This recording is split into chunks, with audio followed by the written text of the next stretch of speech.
And from tonight's games, well, a great start to the season for Wimbledon, who were on song at Loftus Road. They took advantage of an assist from Rangers defender Rufus Brevitt, who stumbled over the ball. That allowed Dean Holdsworth to set up Norwegian striker Leonardsen just on the half-hour mark. And more trouble for Rangers 11 minutes into the second half. They were missing chances, and they allowed Holdsworth into position to score a second. The customary clinical finish. But the evening was to end on a low for the Wimbledon striker, who scored in Saturday's win over Bolton. Only minutes after scoring, he got involved in a skirmish just outside the penalty area with Danny Maddox and a host of other players. The end result, a second yellow card for Holdsworth, followed by the red one, of course. But the result was going Wimbledon's way. 6 minutes remained when the Dons caught out the Rangers defence for a third time. John Goodman rubber-stamped what is a convincing start to the season for Wimbledon. 2 wins from 2 matches.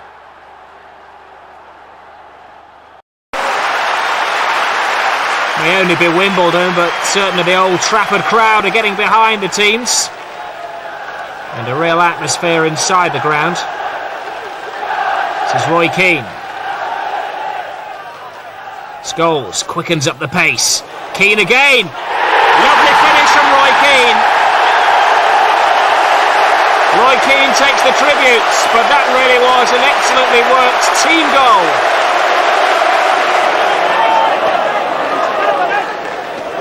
Wimbledon pumping away, trying to force the mistake, but it's all United at the moment. Sharp to Cole. This is what he likes to do, to run at defenders. Oh, he saw the gap. Only stopped by a fine save by Paul Heald. That was typical Cole. Keane to Scholes, beginning to really look the part, linking up well with Cole. Cole teases. Well, what else does he have to do to score a goal? He's back and he's bang in form.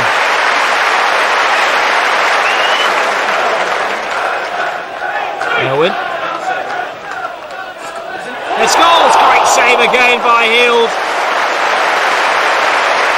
Lovely instinctive play by Scholes.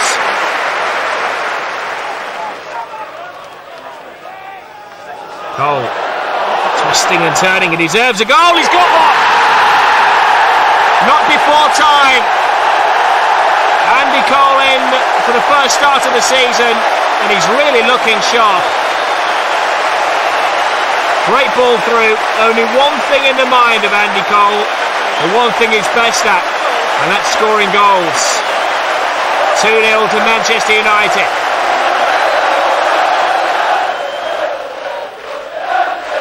You can never discount Wimbledon, even when they're 2 down. This is a lovely little move. Kimball's cross. And Earl scores! Wimbledon are back in it. It's 2-1.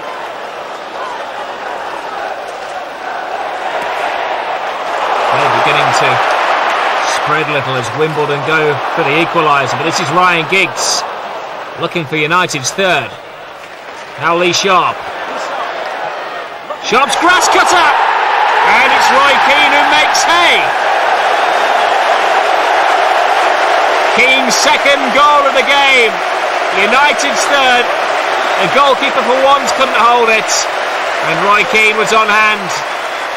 How did you see that Andy Cole goal? Because he basically had his back to goal, didn't he? Turned his man and hit the ball at the same time. Well, that's what Andy's all about. He's great strengths in the box, isn't it? And once it goes into the box, he's always looking to make that half yard. And I don't think in the English game at the moment there's anybody better than that in that situation. And when you consider that he's hardly had a full game, and to come off the operating table and come back for us like that and stick a goal for us, it just shows his worth to the team. At £1.5 million, Marc de Gries was one of the cheaper summer signings, and the Belgian is looking good value. He opened the scoring at Selhurst Park with a well-constructed and neatly taken goal. The Dons' equaliser came in familiar style. Vinnie Jones with the long throw causing all sorts of problems, leaving John Goodman to profit. This could be a good year for the former Millwall player in front of goal. Wednesday went back in front just after half-time, and few would begrudge the scorer his goal. David Hirst's career has been blighted by injury after injury. Owls fans will be keeping their fingers crossed that he can stay healthy this time. Wimbledon showed they're in pretty good shape themselves with a late equaliser. Gary Blissett brought down by Julian Watts inside the area. And Dean Holdsworth stepped up for the penalty. It finished Wimbledon 2, Sheffield Wednesday 2. Crazy just isn't accurate to describe the incident of the day at Selhurst Park. Bizarre, maybe. An undignified mess, definitely. After 22 minutes, a Stan Collymore-Andy Thorne clash escalated into something much more serious. The melee was almost instantaneous. Vinnie Jones reacted with what is alleged to be a headbutt. Other players were involved. The customary holding, shoving, flailing of arms and pointing of fingers followed. Referee Keith Bird consulted a linesman. He weighed in with his red card. But who was the guilty party? Andy Thorne thought he'd been sent off and quickly disappeared down the tunnel. Vinnie Jones was certain he'd been sent off, his 10th career dismissal, and in the same week as being given a 5-game international ban. Stan Collymore needed treatment for a bleeding mouth. But as Wimbledon started to reorganise to play 3/4 of the game with 9 men, it became clear Andy Thorne hadn't been sent off. He was quickly prevented from jumping into the early bath. Play was held up till he returned to the field. And ironically, within minutes of the restart, it was an Andy Thorne free kick that went in off Liverpool defender Phil Babb. From agony to ecstasy for Thorne, and in quick time. For Phil Babb, well, there was just the agony. But before half-time, the agony returned for Wimbledon defender Andy Thorne. Stretched off with a knee injury, and he wasn't to reappear this time. Backs to the wall for the Dons in the second half. Goalkeeper Paul Heald was inspired. 10 brave Dons held firm, although Liverpool will still be wondering how they didn't score when they board the plane for Monday's UEFA Cup trip to Russia. Wimbledon stand third in the Premier League. It's a great question, isn't it? It's typical, Joe. We played too much football. We can't do that. But you've got Villa next weekend, Stuart. How impressed have you been with them so far? At the moment, they are one of the sort of top 4 sides in the country on form, I would say. Brian Little's got them playing very well. Very impressed with Draper. Yeah. The bits certainly last year at Leicester, and I think he's become a very good signing for them. I like players like that. I mean, they've got a couple in the team. I mean, forward-running midfield players like that. Sometimes you can only pick one, sure, can't you? Because you empty the midfield. But because of the way the system they're playing, with 3 almost central, they've got Ian Taylor as well, who loves doing that sort of thing. Yeah. As I say, he's got a system that they're working to. It seems to be working for them.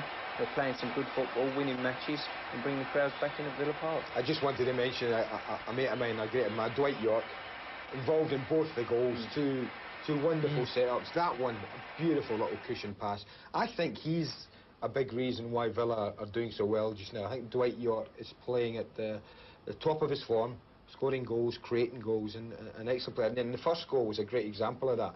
I talk about Mark Draper running forward, and when you start, I think he's right there in the middle of the park, and he actually loses. Vinny wins the header, but there goes Draper, and he's past Vinny. Now, when this ball's played, what Dwight York needs is he needs a runner, because he can't control this. It's up, it's coming, it's dropping down there. He needs someone to be running out. Now, you can see Vinny's problem. He's 5 yards behind Draper now.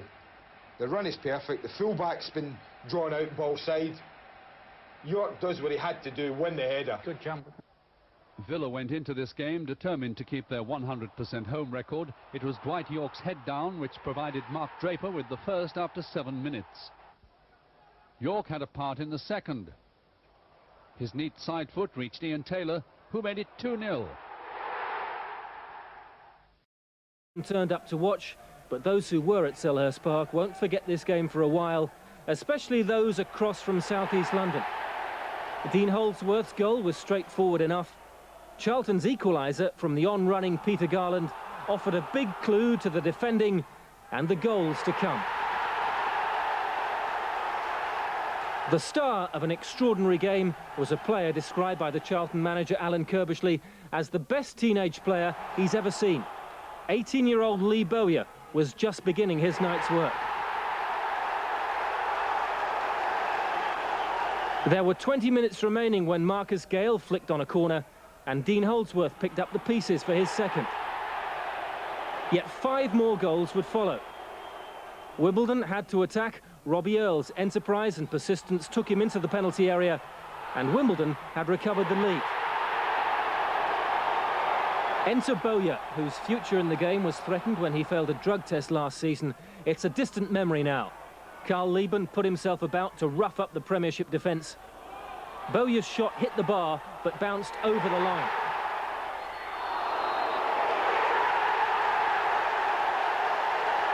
Two minutes later, Vinnie Jones failed to close down Gary Nelson on the Charlton left. Wimbledon failed to clear. Charlton led 4-3, and Bowyer had completed his first ever hat-trick.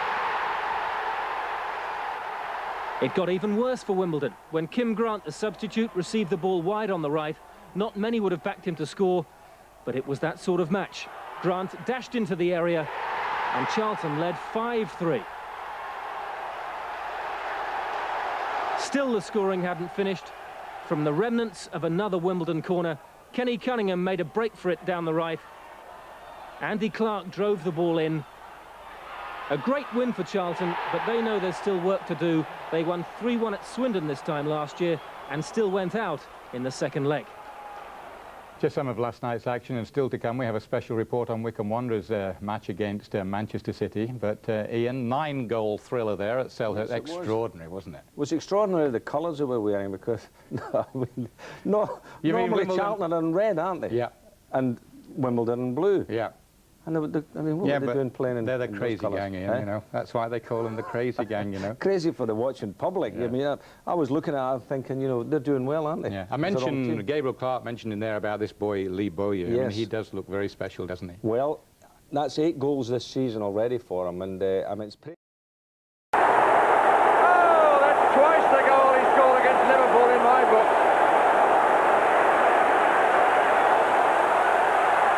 He'll have another contender for goal of the season. That is without question. Look at that. Left foot off the thigh, right foot.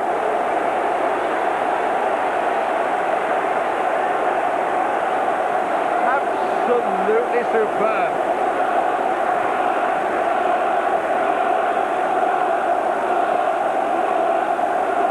Cleanness of the strike after an element of fortune. What a wonderful goal. Now, doesn't he look happy? Desperately trying to keep a smile from his face, it seemed, Howard Wilkinson. Corner.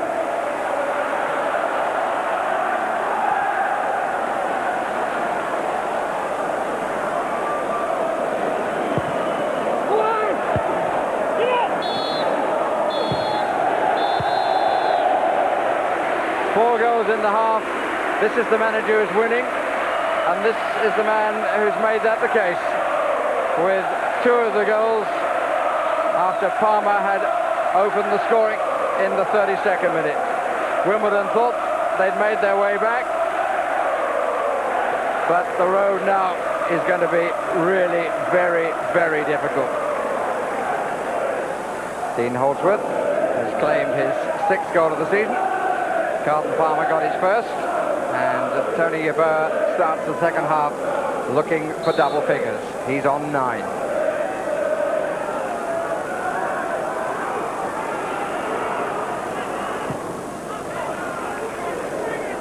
Weatherall. Pemberton. Palmer. Seemed really fair. In most matches, Carlton Palmer's goal would have been extremely memorable. In this one, I'm afraid it takes very much second best.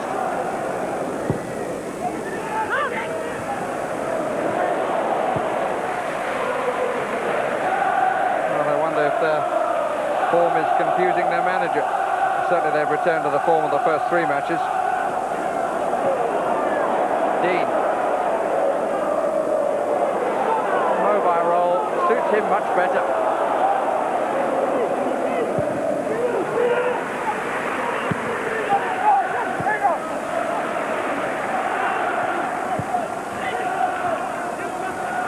Interesting trap off the shins, worked well. It's a bit short, the pass. McAllister made it his. Kelly. Palmer. Turning up all over the place. Hasn't lost Elkins yet.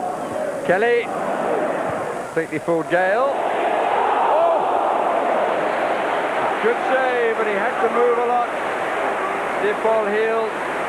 And he feels he's not getting the support that he should. Really good save. Going for the top. Good attempt by Gary Kelly. Here's Beasley.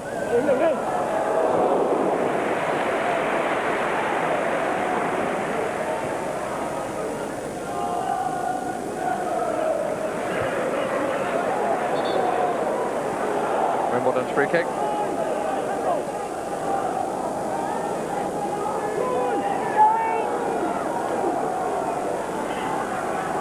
Cunningham hasn't done that well with set pieces. He's better this time. Yes! Reeves is the scorer.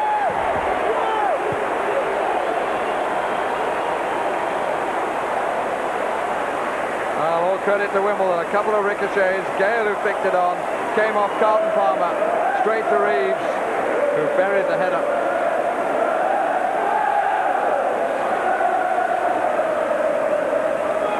Three around him, but nobody near him.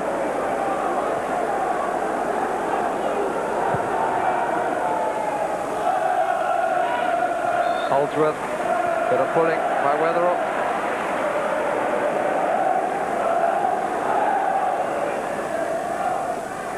Elkins to take. Looking for Jones. Clark. Gale, good block by Pemberton. And unlucky in the follow-up, Andy Clark. Well hit. Don't think Lukic would have got across.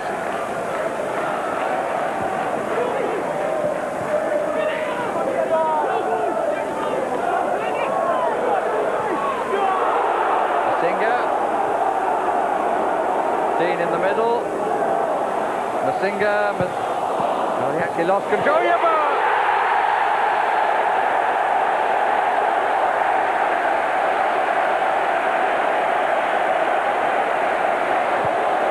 he lost control, gave it away, but it came out to precisely the man you wouldn't want to give the ball to. And that is a hat-trick for Tony Yeboah. Ricocheted off both shins. Set up nicely to be put away.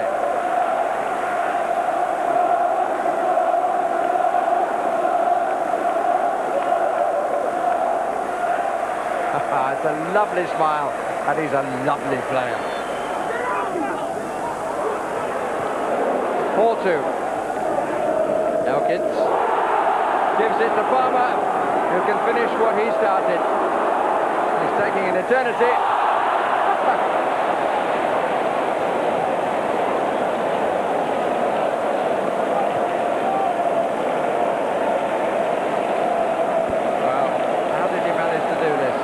Took too long.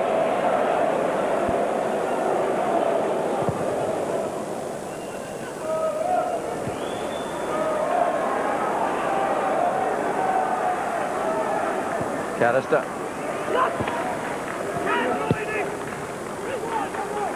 Yeboah happy to stay on the sidelines now. Carlton Palmer with another chance. That's a good stop.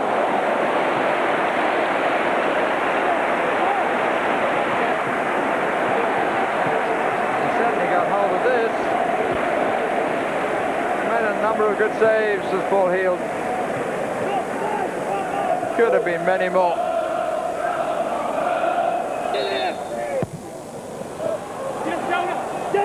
Too strong.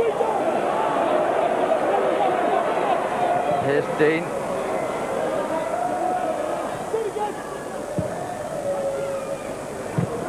Pemberton. Just a little stoppage time to be allowed by Roger Dux. He's just had to blow his whistle, give the occasional free kick and signal corners and goal kicks and things. Cards have been never in his mind, and the players have never given him any reason to think about them.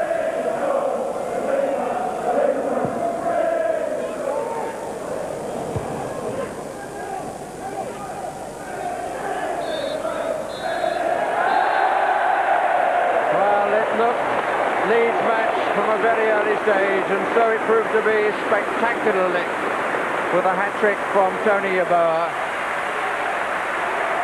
His second goal will stay in the mind for many a long day. But Wimbledon, to their credit, always kept nagging away and just left one with a little doubt about whether in the end Leeds would go home with all the points. But they gave a really classy performance here, and this man was top draw. Final score, as the crowd applaud the players and they the crowd. It's been a hugely entertaining afternoon. Wimbledon 2, Leeds United 4. Tony, I thought that second goal put the one against Liverpool completely and utterly in the shade. Am I right or am I wrong? I think you are right. You know, it's a very, very nice goal, spectacular goal, like same like the Liverpool. But one is very funny. It's always with my right foot. You know, so I think it was a very nice goal. But I mean, there was a chest trap, there was a thigh trap, there was a swivel. Yeah, I chased the ball and I see the opponent turning his back and I just beat him and I used my right foot. I think he's world class. He's got everything. He displays everything that you would look for in the ideal striker. Second goal will be the one that, I mean, lifted everybody off apart the seat. From Carlton Palmer, because he'd scored goal of the month before it. So Carlton went to laugh or cry when that one went in. It was a fantastic goal. What was your immediate reaction? I mean, you don't show very much on the bench. Oh, I was out. I was out the dugout. I couldn't keep my backside on the seat for that one. I was out. It was, it was poetry. They're a big, powerful side, and they did play some good, attractive football. And Yeboah gives them something different. You know, before we thought they were a little bit rigid, a bit regimental, and we've always competed with them man for man and got the result that we desired. Today we couldn't cope with Yeboah. He scored a magnificent goal. He's volleyed it in. He must have gone in 100 miles an hour, and he's just given them something different. I'm told you have an ambition to score goal of the season. You've already won our goal of the month for August. I suspect you've also won it for September now. Going to go all the way through like this? Oh no, I'm always looking forward. And I remember the time I scored against Liverpool. My wife also told me, Tony, you have to score one beautiful for me. So I think this one for my wife. Traffic congestion caused the Tottenham-Wimbledon match to be delayed 15 minutes and prevented Jason Dozzell reaching the ground before kick-off. Jerry McMahon took his place, but Spurs found the route to goal clear enough. Teddy Sheringham with his 8th goal of the season after 7 minutes. Chris Armstrong's search for his opening Premiership goal looked like ending after a run from the halfway line. It turned out to be an assist for Sheringham to cash in again. 32 minutes gone, Spurs 2 up. Characteristically, Wimbledon hit back 8 minutes later. It's Marcus Gale whose header hits the bar, and it's Robbie Earle who puts the Dons back in the match. But on 63 minutes, Tottenham made it safe. Sheringham the provider this time, and the ball flies in off the head of Wimbledon defender Gary Elkins. Chris Armstrong takes the congratulations, but the harsh truth for the unlucky Armstrong is that while his contribution was decisive, it goes down as an own goal. The team are all firing on all cylinders, so things are looking good for everyone, really. What does Mr. Sheringham Jr. think about Dad's performance today? Good. Good goals and good play. Welcome back to our Coca-Cola Cup evening. Our look at last night's exhilarating action begins at the Valley, where Charlton and Wimbledon, having scored 9 goals between them in the first leg, carried on where they left off. Reporting, Gabriel Clark. Wimbledon arrived at the Valley with a point to prove and a defence to shore up. Vinnie Jones had never known a spell like it. Just 4 games, but 14 goals conceded. Tony Yeboah managed 3 of them, and so did another remarkable player, Charlton's teenager Lee Bowyer, whose career was almost derailed by a positive drug test last season. What happened to Lee Bowyer? I mean, if you'd have said it was so-and-so at the club got caught for drugs, I'd have gone, yeah, I can see that one, but not Lee. You know, he loves football so much that he would never do anything to jeopardise it, and it was a big blow to him. And I don't think he's ever going to recover from the stigma of it, but obviously football terms he has. Stopping Dean Holdsworth figured strongly in Alan Kirbishley's team talk. Holdsworth had scored twice in that amazing 5-4 first leg, and the Wimbledon boss Joe Kinnear and the gum-chewing godfather of the crazy gang, Sam Hammam, knew much would depend on Holdsworth maintaining that form. With a goal to make up, Sam wasn't sitting too comfortably once the game began, but then he never does. If Wimbledon's early ascendancy was predictable, then so was Vinnie Jones' arrival in the referee's notebook. His collision with Jamie Stewart didn't impress ref Paul Durkin, who'd seen an elbow. Apparently it belonged to Jones. For the 5th time this season, Vinnie would see yellow, and the case for the defence was quickly dismissed. Soon after, Wimbledon's back 4 were treated with equal contempt by Charlton's 2 wide men. Number 9, John Robinson, worked himself some space, but where was the marking as Sean Newton dashed in from the right? 1-0, 6-4 to Charlton on aggregate. Wimbledon had work to do, and within 10 minutes, Holdsworth had turned a half chance into his 3rd goal of the tie. Suddenly, there was the same ebb and flow about the play that had conjured up 9 goals in the first leg. Just a minute into the second half, Wimbledon had tied it up. Holdsworth nearly scored. Robbie Earle from right on the line did. 2-1 to Wimbledon, 6-all on aggregate. And the balance of power had shifted back to the Premiership side for the first time since they scored the opening goal at Selhurst Park. Just to make things even more interesting, one of the floodlights then decided to take the rest of the night off. The teams were able to play on, but it was out of that gloomy darkness that Robinson emerged, tricking his way past Cunningham to conjure up a chance for Carl Leaburn. 10 minutes for Charlton to hold on, but they couldn't manage it. Robinson found defending against Cunningham a little tougher. Now the end-to-end excitement would be stretching into another 30 minutes of extra time. Dean Holdsworth doesn't miss penalties. And after 2 games and 14 goals, the side still couldn't be separated. Fittingly, it was Bowyer and Robinson who combined for the decisive goal. The teenager's pass read beautifully by Robinson. 3-all, 8-7 on aggregate to Charlton, who go forward to round 3. Wimbledon don't, and that's why a desperately disappointed Joe Kinnear is now threatening major changes to his side. 15 goals. The 15th goal decided it, and it was a super goal as well, wasn't it? Absolutely wonderful goal. It was a classic. Now this involves this young lad Lee Bowyer again, doesn't it? Well, you know, I haven't seen him live as yet, but I'm looking forward to seeing him. But everybody's telling me, you know, what a player he is.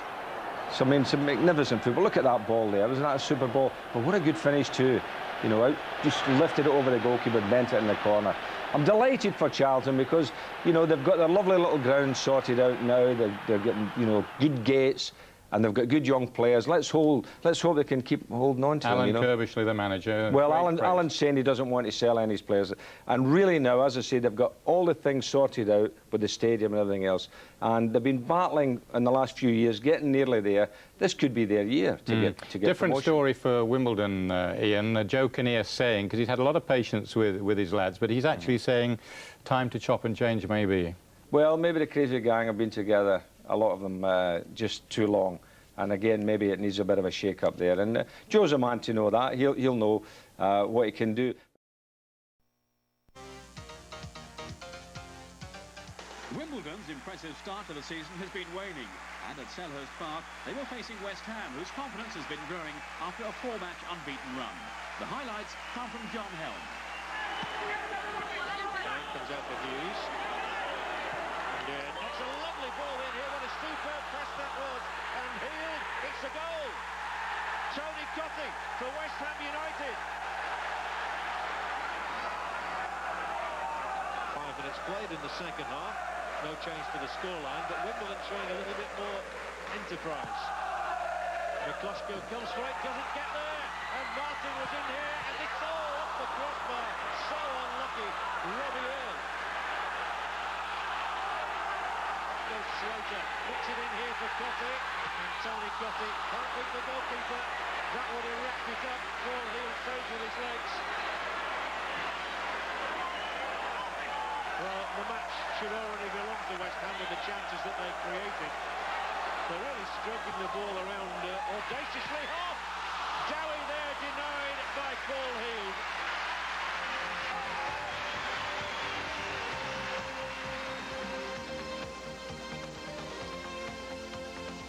Three valuable points sent for West Ham on their first away win of the season. They're now up to 13th, just a point behind Wimbledon and the champions Blackburn. Warren Barton, like Les Ferdinand the week before, found himself up against his former club when Wimbledon came to St James's Park. The England defender had settled quickly and easily on Tyneside after his £4 million transfer during the summer. Away from football, he and his wife Candy like to spend time on their favourite hobby of horse riding. And against the crazy gang, United proved just who were the real thoroughbreds. Gillespie the man out widest. Now Bart looking to make an overlap.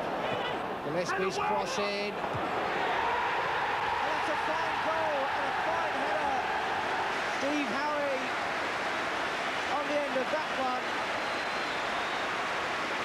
Excellent cross. And it was Howie who got up there. And Wimbledon now really are being stretched. Ferdinand, it's there.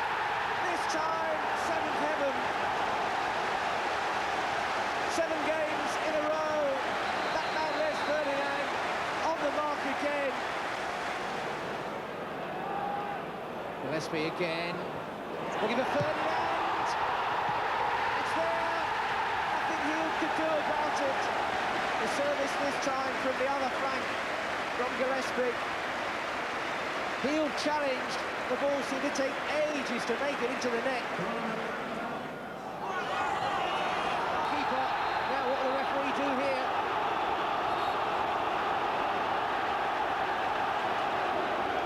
Hill, remember, had been booked early on for time wasting. And when he came out and made that challenge, that was a yellow card offence, the referee indicated. And out he went. So Wimbledon, who are having the proverbial nightmare afternoon, now have Vinnie Jones in goal. By Jones, and again Jones saves. That's unbelievable. Vinnie Jones, even Jones will get applause for that. The man they love to hate gets a standing ovation and acknowledges it. Gillespie, Lee Clark now. Clark, what a fantastic goal from Lee Clark, but not even Vinnie Jones can do anything about that one. Oh, he really let fly then. And Lee Clark, his first of the season, is an absolute gem. And that's one back now for Wimbledon. On a plate there for Marcus Gale. Now Gillespie. Beardsley wants it square. Ferdinand wanted it. Lee got it. Ferdinand! Goal! Hat-trick! Jones got a hand to it, but there's no denying this. Ferdinand today. Albert loves to move forward whenever he gets the chance. Albert making a great run. Albert! Oh, what a fantastic goal now from Albert! Oh, Philippe Albert, what an entrance and what a return to Premiership football. And Southampton started the day with this much in common. Neither had won in the Premiership for 7 weeks. That sort of record produced that sort of first half, enlivened only by Neil Shipley's goal. 1-0 to Southampton. Wimbledon have one of the biggest squads in the Premiership, but with no fewer than 19 of them ill or injured, there was a chance today for Jason Newell, and he marked his debut with a fine equaliser. Newell, 18, scored 50 goals last season for the youth team. But his effort today wasn't enough. 15 minutes from time, an intervention by Matthew Le Tissier set up Neil Shipperley for his second goal. And as if Wimbledon's manpower handicaps were not serious enough, this offence by Scott Fitzgerald resulted in a second yellow card and a ruptured thigh muscle. He won't be available again for a while, but Joe Kinnear could still be positive. Once we get at the top. Nottingham Forest entertained Wimbledon in early November 1995. For Forest fans, the season couldn't have gone much better in the early stages.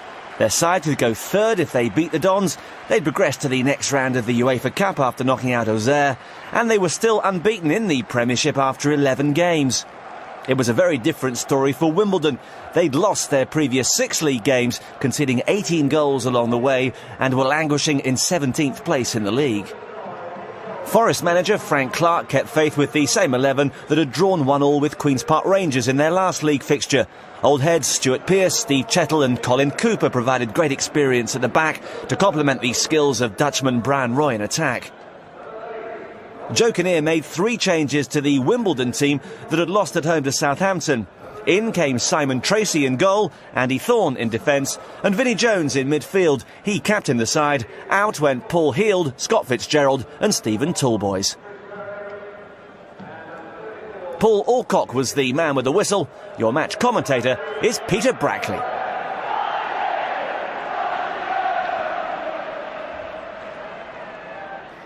This is Gary Elkins with Wimbledon attacking the goal to our left in their dark strip.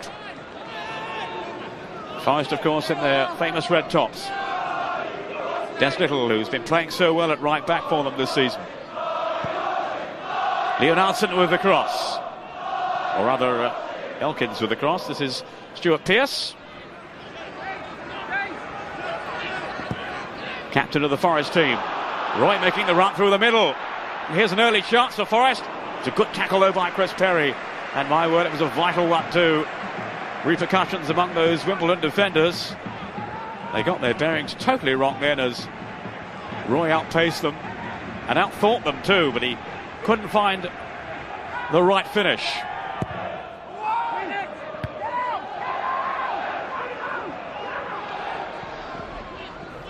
Off goes Leonardson, being policed there by Ian Wone, who does give Forest such good balance down the left side. Des Little. Now Jason Lee is keeping Salenzi out of the team. Little again, Chris Bart-Williams, who has really the anchor role in midfield alongside Scott Gemmell.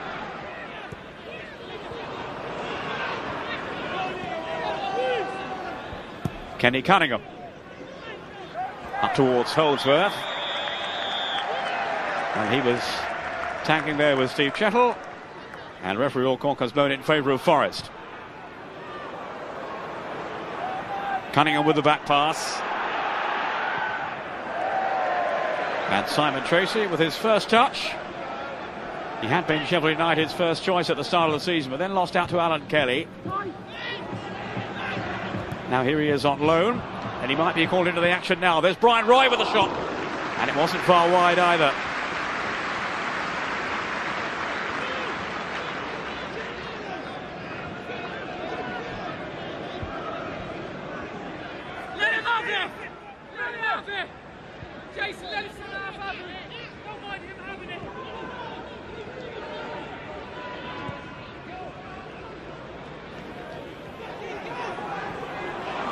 A slip has led in now, Scott Gemmell, and surely a goal. Oh, and what a goal it was too from Brian Roy.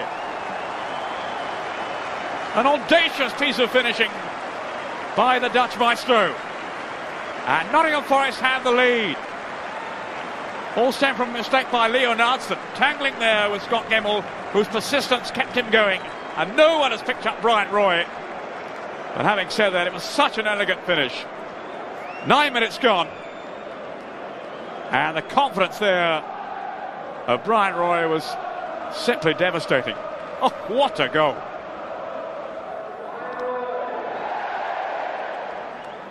Goal number 6 then for him this season, his 5th in the Premier. Holdsworth. This is Marcus Gale.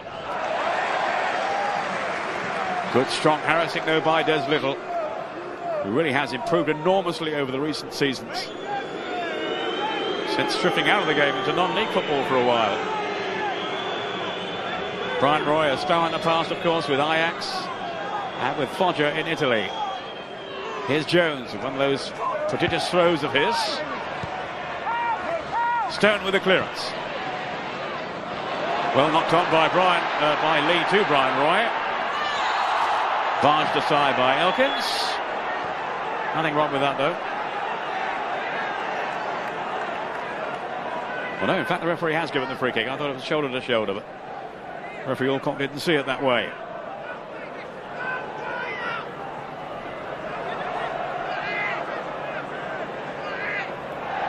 Little with the free kick.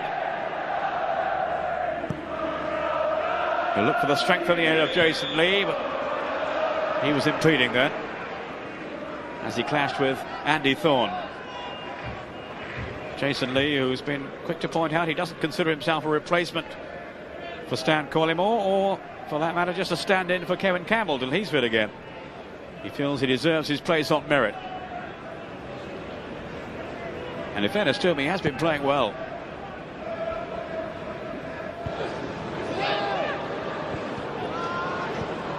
Good challenge by Gemmell. Here's Pearce, away from Cunningham. He's done well to win it back as the Wimbledon defender. Now young Jason Newell. Elkins. This is Gale. Holdsworth. Now Ewell threading his way through. Well, he's been a prolific scorer in junior football at the club. Jason Newell scored 53 goals in 49 league games in the youth side last season.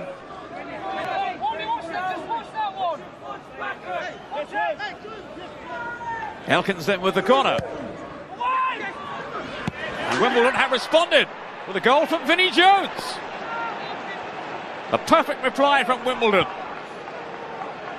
No cause is ever lost for them, and they've clawed their way back in decisive fashion. Just 3 minutes after Roy's opener for Forest, Vinnie Jones has made it 1-1. Forest will be unhappy about their marking. No one really in close attendance, as it was prodded home by Jones. Elkins and Stone together again. Won by Leonardson for Dean Holdsworth. Holdsworth confident that's a corner, and the referee concurs. Dean Holdsworth with 8 goals this season. That's already more than he managed in the whole of the last campaign. When he had his differences with the club, he was stripped of the captaincy, I remember, early on. Elkins will take the kick. Out by Little, but not too far. It's Leonardson. Charged down by Wone. Little. In goes Perry. Cooper's clearance. It was a fine one too to find Brian Roy. Now off goes Jason Lee. All stemming from that excellent pass out by Cooper. Little chip to Wone. Tracy save. Wimbledon looking aghast then. They expected a linesman flag for offside. And I must say it looked that way. And surely he's off then. Well, you could say that Wimbledon should play to the whistle, play to the flag. But he did look off, surely he won't. And Wimbledon will feel that justice was done anyway. And the Forest fans taking it out on Vinnie Jones, who was leading the protests. And Thorne has been cautioned, presumably for dissent.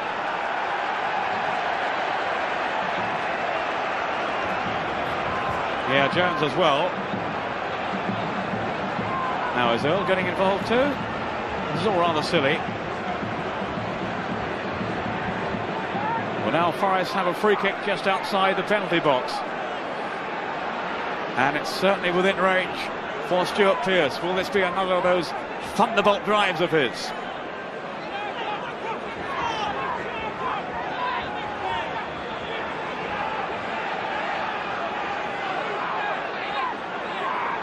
As an amateur player, I was never very brave, and you certainly wouldn't get me standing in that wall. At least this time it's not a fast bowler's run-up from Pearce.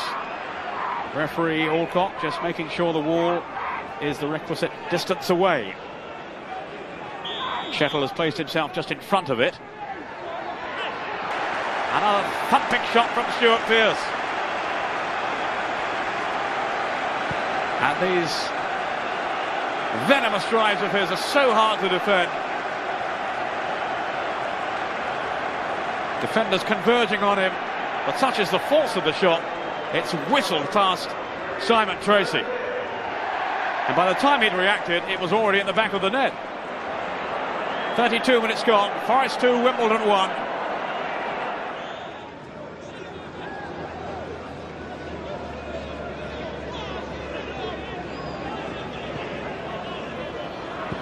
Bart Williams, wide for Wone. Here's Yule.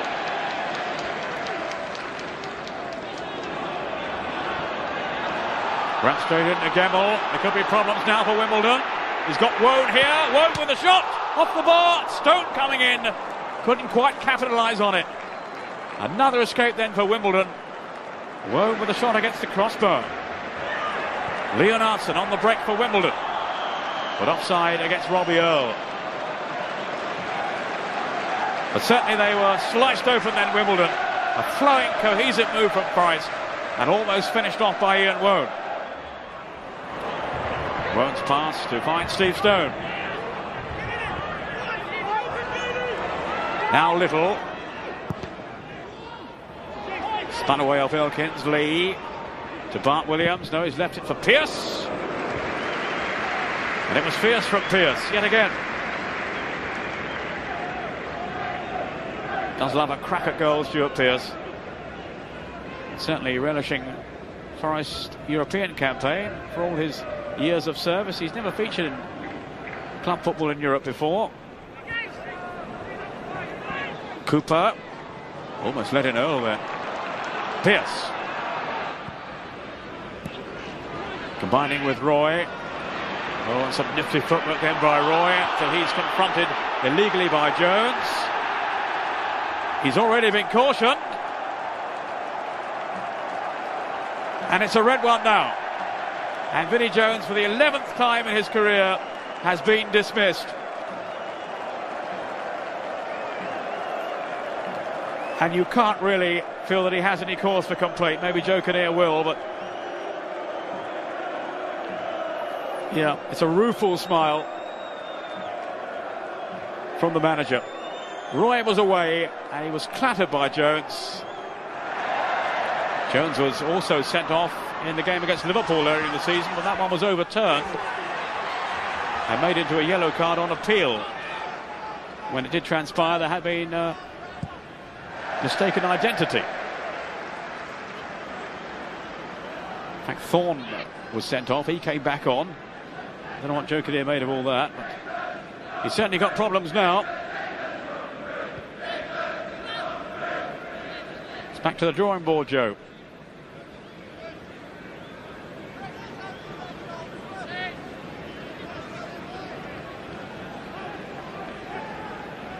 Oh. And there is the half-time whistle, and you would certainly feel it's going to be hard work from Wimbledon to turn this round in the second half. That's the way of it now at the City Ground. Big smile from Brian Roy. Forest are leading by 2-1.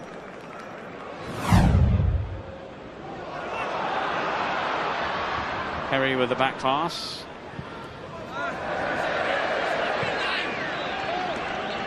Well, Joe Kinnear, I'm sure, has had some words of wisdom to stir up his players during the interval. Certainly some sympathy being expressed around the ground in some quarters for Vinnie Jones. It was a bookable offence, the second one, but maybe the referee might just have shown a bit of discretion and said, well, does it warrant a sending off?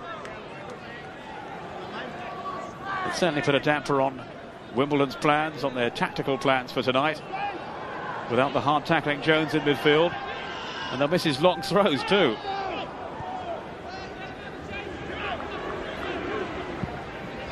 Forward by Chettle, up goes Lee, and Gemmell And it was just hooked away from him at the last end by Gary Elkins. Very much Wimbledon's saviour then. Defender Gary Elkins. It's another good climb by Lee. Knocked down invitingly towards Gemmell, but Elkins able to tip it away. But the pressure stays on the Wimbledon goal. Wone with the corner. When Lee's in there! 3-1. Some very careless defending, you would have to say, there by Wimbledon. And Lee able to nip in. The goal coming just 2 minutes into the second half.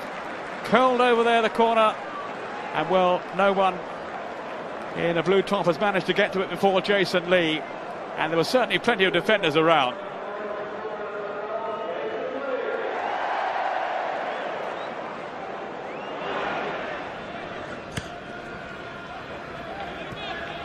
Holdsworth did well to keep that in play. Off goes Marcus Gale, striding purposefully forward. Good strike too, but straight at Mark Crossley. Good positioning by the goalkeeper, but it was another forceful run by Marcus Gale.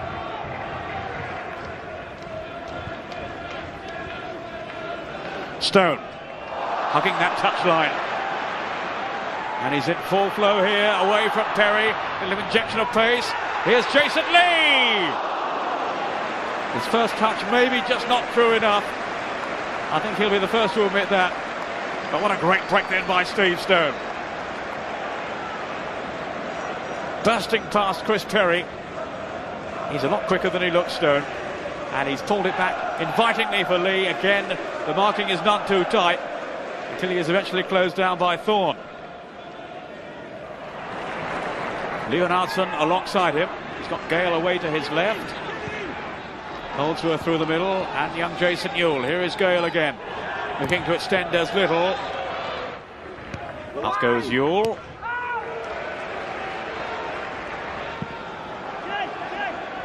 Lee.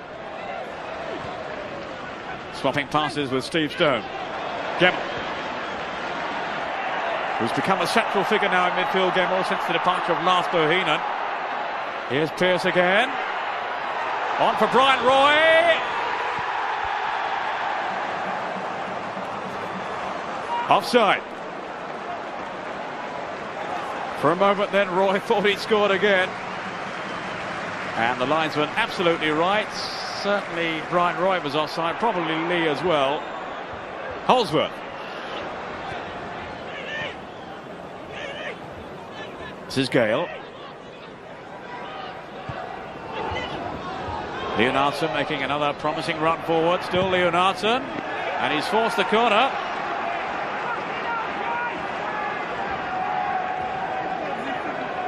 Involved really in both the first two goals. That free kick of Pearce ricocheting in off him. And it was he that presented the ball to Scott Gemmell when the young Scotsman laid on the opener for Brian Roy. Elkins with the corner. Dealt with by little, but there's Leonardson through. And Crossley got down extremely well. I wouldn't have thought Mark Crossley had too good a view of that. Maybe a deflection on the way too. A snapshot from Leonardson. That's the header up by little. Stone to Pearce. Stone once more. Trying to slip it into the path of Little. He's made something of it. Here's Lee! Not this time. That's twice now he's got into very promising situations set up for him. And with clinical finishing, Frank Clark's team would have had another goal. Not showing too much emotion there, Frank Clark. But deep down he'll know surely Jason Lee should have done better with that.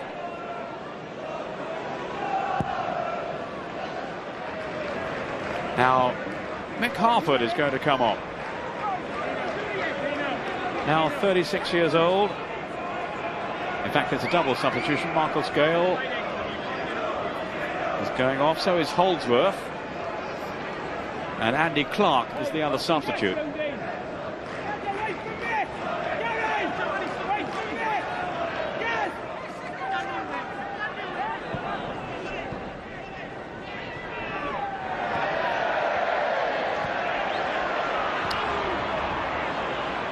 Mark Williams trying to guide it on, but Cunningham playing it out to Robbie Earle for Wimbledon. Good anticipation by Stone. Wimbledon could be in trouble here. Salenzi. There's no one in the middle though. Not with a red shirt on anyway.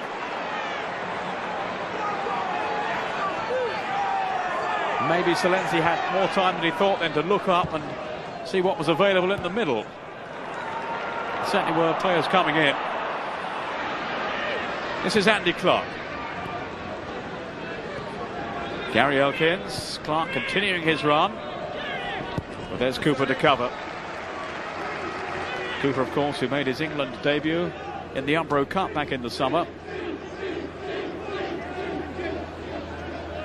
Salenzi, who's had one cap for Italy.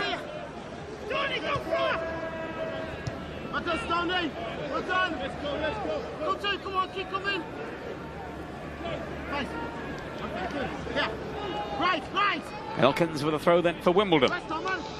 Still trailing by 3-1.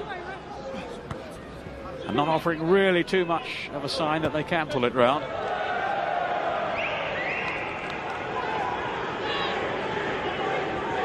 They've come into the game tonight hoping to provide an upset, hoping to become the first side to beat Nottingham Forest in the Premier League in 25 outings. But it's not really looking if it's going to happen. Although maybe, well, Leonardson had other ideas then, forcing a great save out of Mark Crossley. Really acrobatic then. It's a super little run by Leonardson. The Norwegian drifting into space, and before Cooper can close him down, he looked to be curling that into the corner until Crossley, showing his agility, came flying across. Don't think you could label him cumbersome then. Salenzi's clearance. Picked up though by Cunningham initially, then Harford to Leonardson. Cunningham again. This is Andy Clark.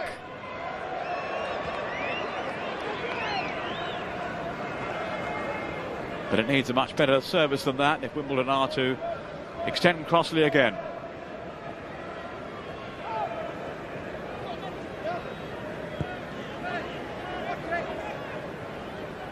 Cooper. Another commanding game at the back from him tonight for Nottingham Forest. Bart Williams to Pearce.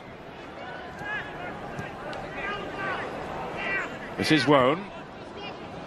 Now Gemmell. Forest also have another Norwegian, Alf Inge Haaland, on the bench, along with the young striker Paul McGregor.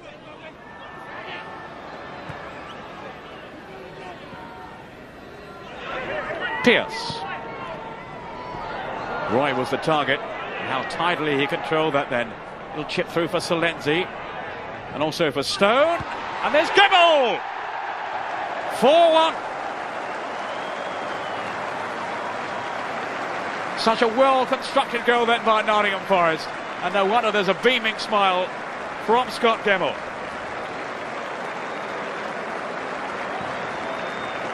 That's his first goal of the season. And it was laid on superbly by the cross from Stone. The goal coming just 8 minutes from time. And surely now has sealed another success for Nottingham Forest. Andy Clark. Leonardson. Harford swinging, still Leonardson. Wriggling through. The whole posse of Forest defenders around him.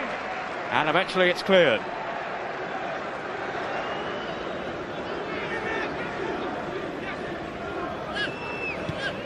On by Robbie Earle.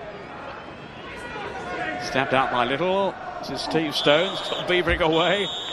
So he's caught by Andy Clark. And it's all over. Nottingham Forest have now extended their unbeaten run in the Premier to 25 matches. The final score 4-1.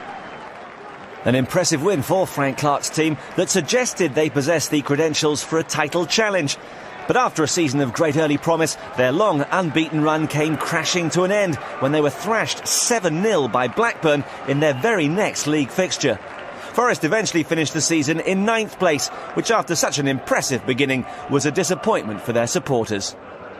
Wimbledon, who'd been in all sorts of trouble at the wrong end of the table, did what Wimbledon used to do best.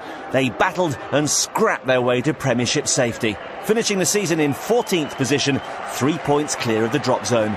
Their refusal to give up on any cause was a trademark of the team.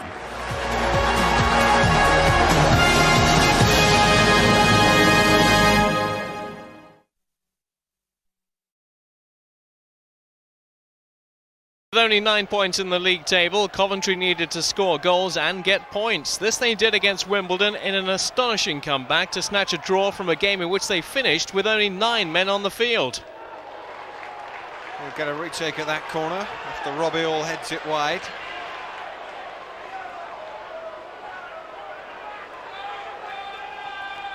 Oh, it's a good one.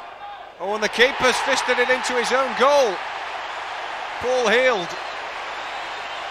Well, Richardson may try and claim that, but it looks very much like an own goal.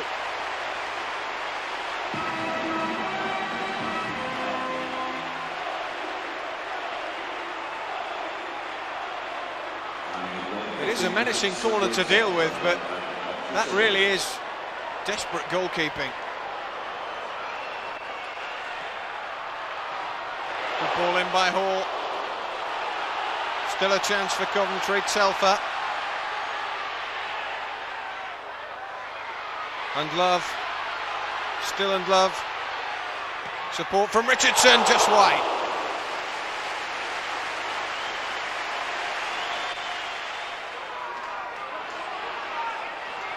Vinnie Jones. It's not a bad ball through that one, and Robbie Earl. It's been stopped. Oh, and off the line. That's handball, and that really will probably signal the end for Williams. An instinctive reaction, and he knows that means the red card. So Coventry down to 10 men, and it's 1-1 now. No chance for Agrizovic.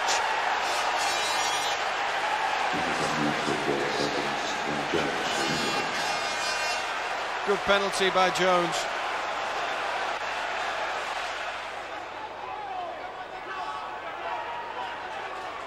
Free kick for the visitors. Vinnie Jones over it again.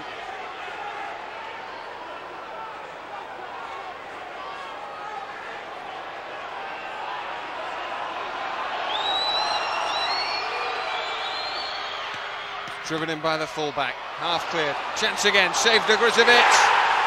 Coventry fall behind from the second attempt, Goodman claims it. All at sea here in the defence. Harford's shot blocked, Goodman's couldn't have been.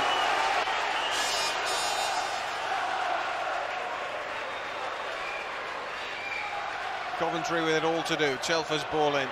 Good header by Dublin, great stop that occasion from Heald. It's a really good header and a fine save.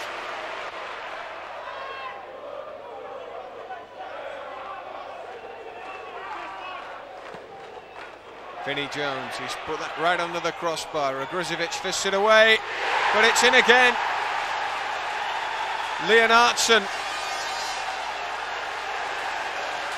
It wasn't a bad fist clear, but it just dropped straight on the head of Leonardson. 3-1. Hall again's got free of his man. Cross charge down. Oh, it's lovely footwork. It's a good deep ball in. Dublin beaten in the air. Second chance for Coventry here. Telfer's cross is helped in by Dublin. Well, there may be a chance for Coventry. Still 23 minutes to go in the match.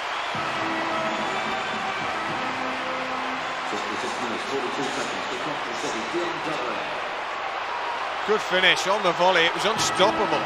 top corner.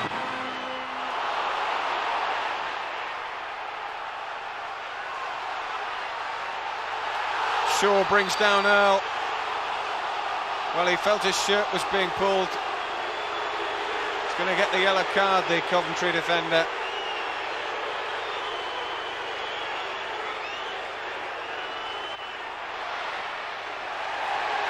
It's a little bit late there on Jones. Oh, and that is late. And that's problems. Referee had his card out almost before the foul had been committed. And Richard Shaw sent off, so 9 men now for Coventry. And a real mountain to climb. Free kick though given against Dublin, and this will represent Coventry's best chance now, a set piece.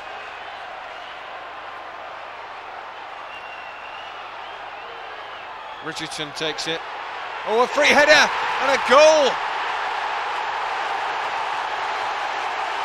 David Rennie, with 7 minutes to go, has given Coventry a lifeline. Incredibly free at the far post, left totally alone, and the simplest of headers, 3-3. Peter and Love, oh, he's got a chance here, can it be number 4? And Love, he's chipped the keeper, but it's gone wide. Incredible comeback by Coventry with only 9 men on the park. That was nearly a winner. So it's all over.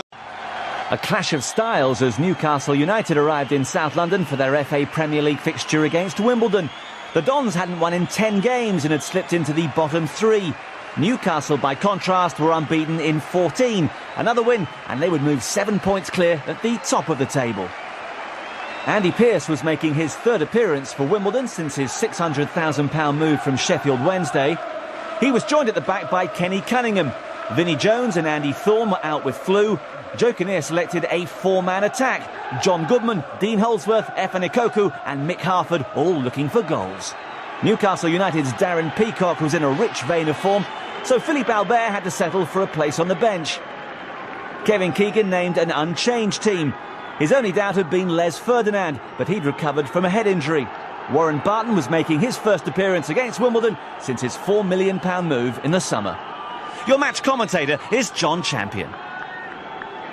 Newcastle are not the most enthusiastic visitors to the capital. You don't find many enthusiastic visitors to Selhurst Park to play Wimbledon. A chilly day, a good-sized crowd, and the prospect of watching the English Premier League leaders in action. Newcastle with 38 points from their 15 games, 4 points clear of the pack, unbeaten in 14 matches now.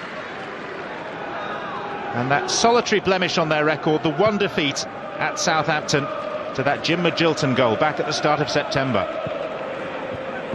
Kimball's header out.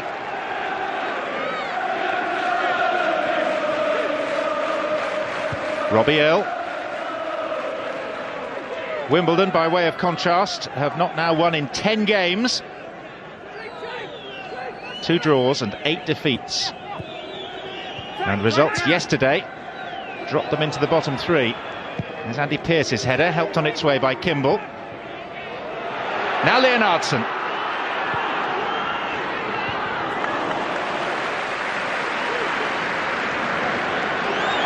Beresford. That was a late challenge. It'll be a Newcastle free kick. Leonardson, the guilty party. Joe Kinnear completes 4 years in charge of the Dons next month. Ferdinand. Barton vying for it. Cross comes Howie.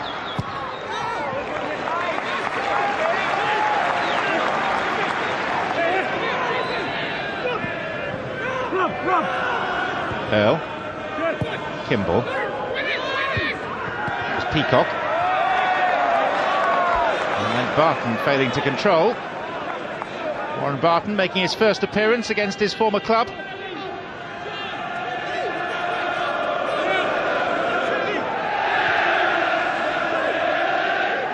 Okoku. There's Robbie Earl. And the way in which the move was conceived was pleasant enough on the eye. But Earl unable to get the header anywhere near on target. It's only 6 weeks since these two sides last met at St James's Park. Newcastle winners 6-1 that day, with a hat-trick from Les Ferdinand.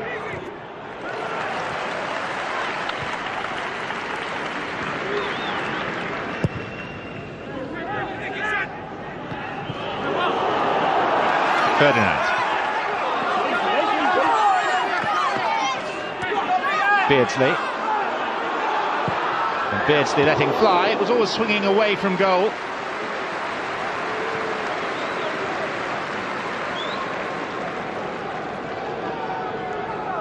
Peter Beardsley at the age of 34, still a real threat in the Premier League.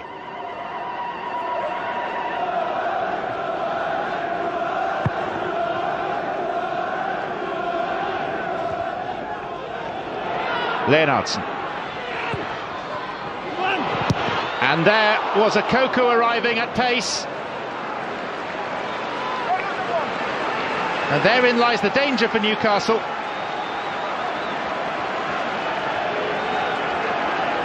It's a super ball in.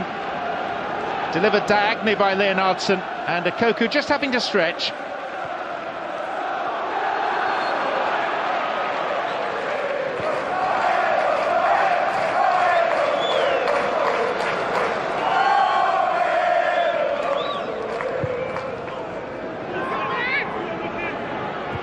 Peacock. Rob Lee trying to do the tidying up.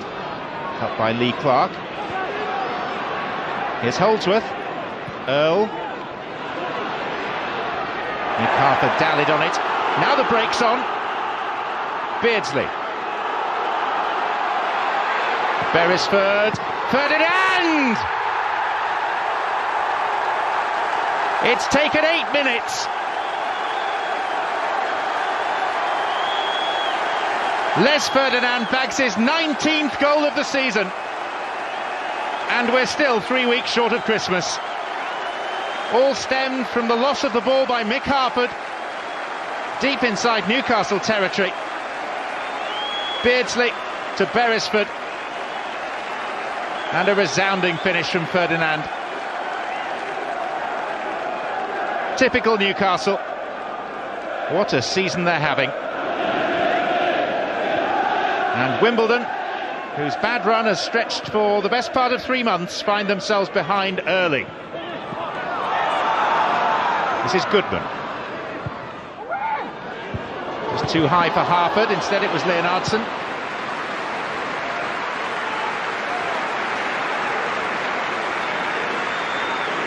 Mick Harford not quite high enough, and Hislop found it within reach. Lee. Beardsley. This is Øyvind Leonardson.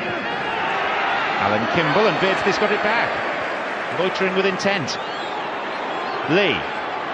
Kimball's tackle. And away by Perry.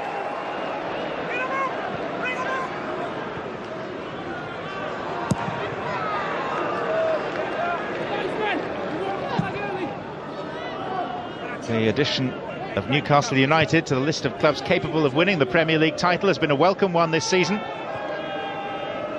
Mick Harford, a man born in Sunderland, facing them today. Actually played 19 league games for Newcastle earlier in his career.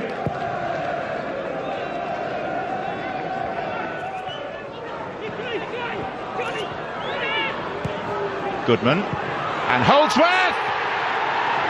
That's neat.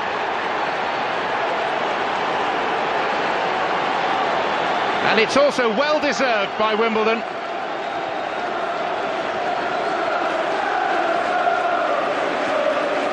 That's why Harford's in there for his experience. Teeing up Goodman, hit first time by Holdsworth. 9th of the season for him. And Wimbledon are back on terms at 1-1. A swept, guided finish beyond the dive of Hislop. Paul Heald, who is quite a character, engaging in some light-hearted banter with the supporters. Helps to be a character if you play for Wimbledon. Kevin Keegan called for resilience from Newcastle today. Koku.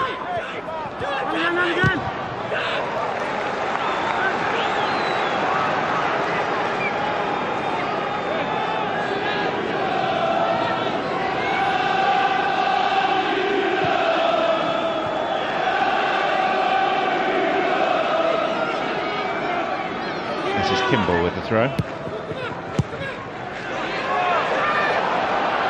Oh, and the goalkeeper came and missed. Here's Goodman. Harford, and Koku got the touch.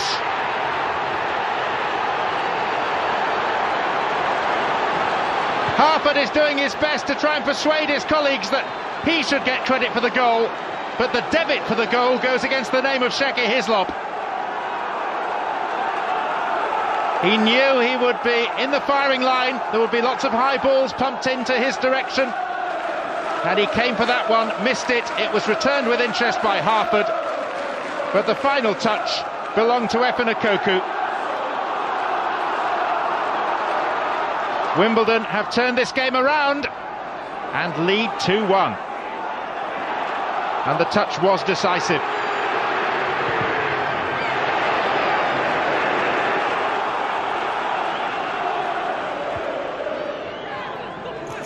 Leonardson. Darren Peacock. Now here's Barton. Beardsley.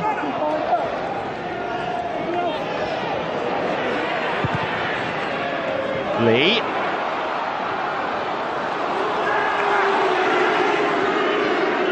Ginola. And we're back at 2-2.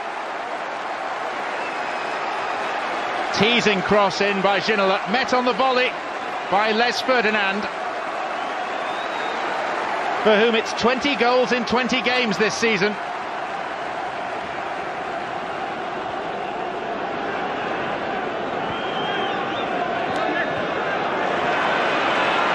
Lee. Beardsley.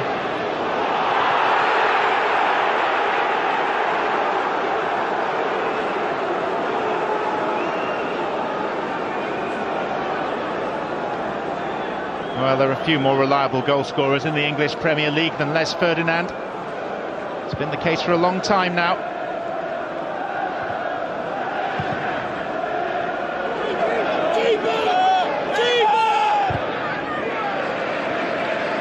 Perry. Peacock. Back to Hislop.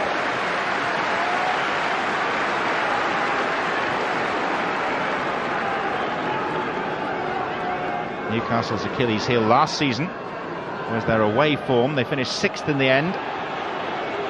Really struggled on their travels. That's something they've largely put right this season. Ferdinand. And a glorious chance. Newcastle have the lead, 3-2. Keith Gillespie sliding in with Kenny Cunningham. Not sure who got the final touch, but that's a side issue. Newcastle have regained the lead. Desperate ball to have to defend.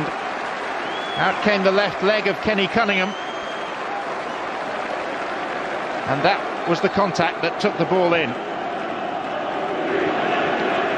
Newcastle led, Wimbledon led, Newcastle now in front again. Problems for Terry Burton in the background there and Joe Kinnear.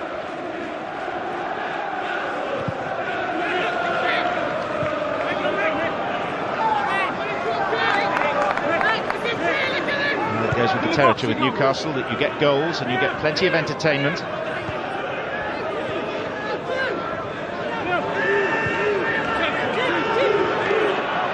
Koku. Touched out of play by Barton, and Wimbledon have a corner.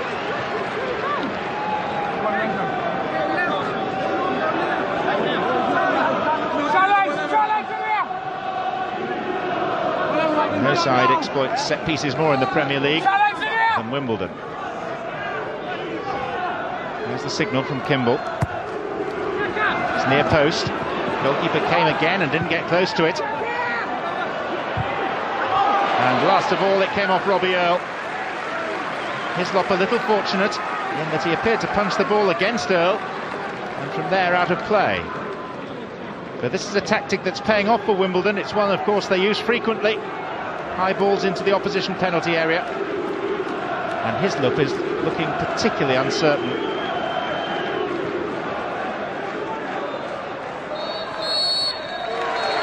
Gerald Ashby, the referee from Worcester, blows the half-time whistle.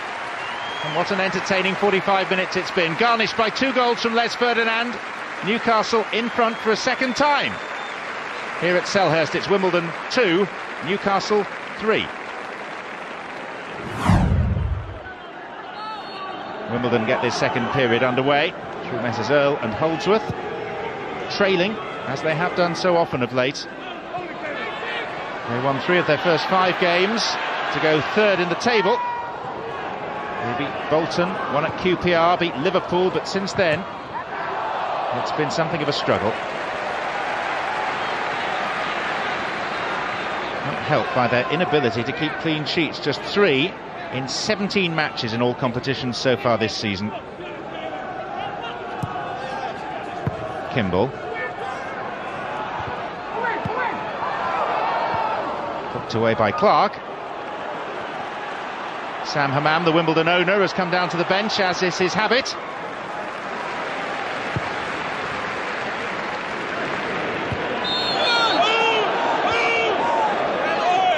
Offside flag is raised.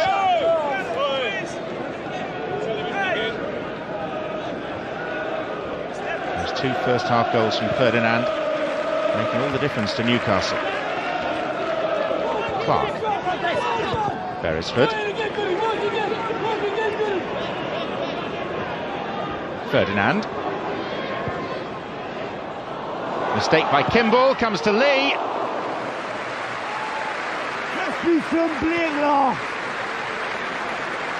Well, it was worth a blast from Rob Lee. He used to play his football in South London with Charlton. But a hugely popular member of the Newcastle team now.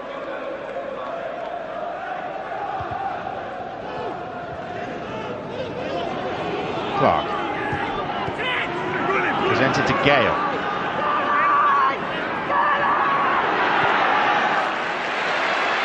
Kimball.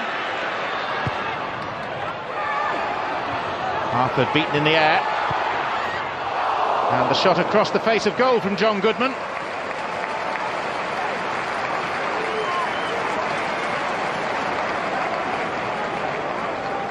Newcastle know that they're in for yet more of a battle in this second half, because that's the Wimbledon way. Goodman making only his 4th start this season. Not too far away from getting his name on the score sheet.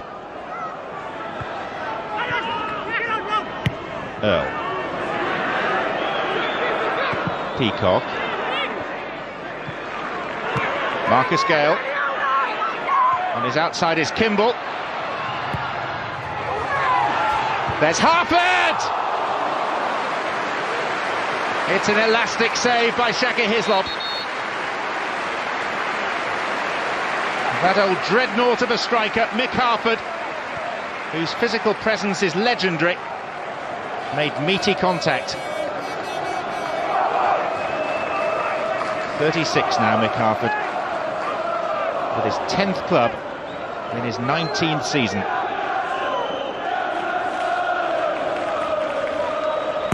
Kimball.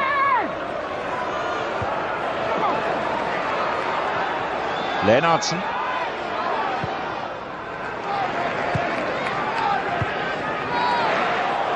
Goodman.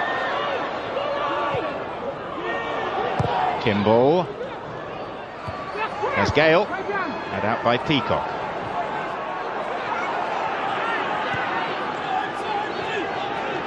The last thing Joe Kinnear needs is another home defeat. 3 wins, 3 draws, 9 defeats in the Premier League so far this season. It's a huge disappointment, bearing in mind their 9th place finish last season. And the year before, they were 6th, their best ever league position at the end of a campaign.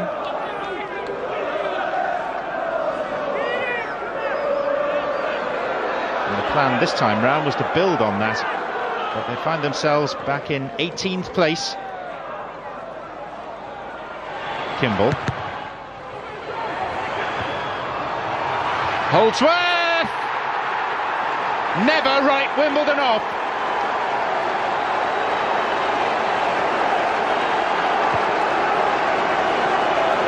There's an inner spirit that always seems to come to the fore in adversity.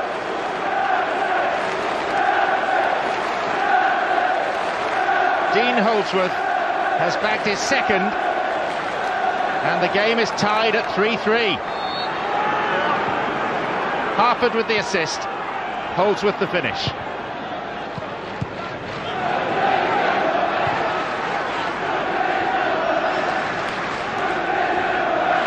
Newcastle have been in front on 2 occasions, Wimbledon once. Keep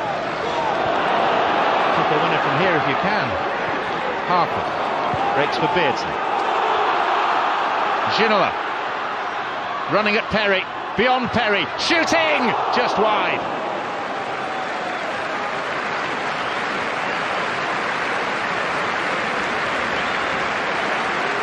With respect to Wimbledon, I'm not sure Selhurst Park is Ginola's natural stage.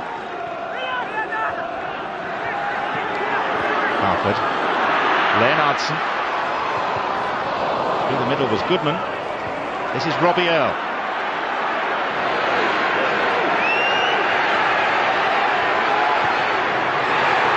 Kenny Cunningham appeals for handball against Beresford. In fairness to Gerald Ashby, it was on his blind side.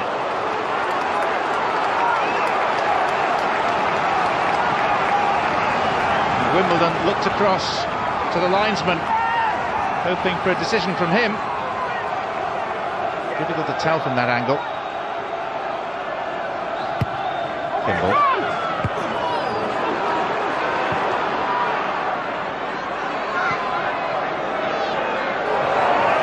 Harford. Beresford away.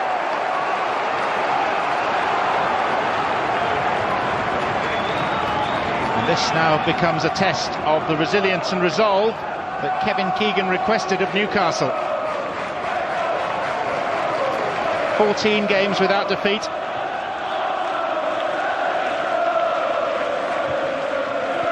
"12 wins in the Premier League already.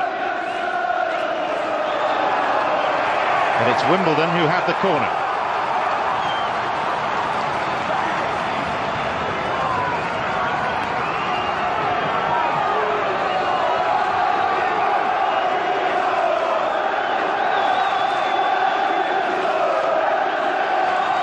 Ten minutes to play on this chilly Sunday afternoon. And there's a game to be won. Kimball.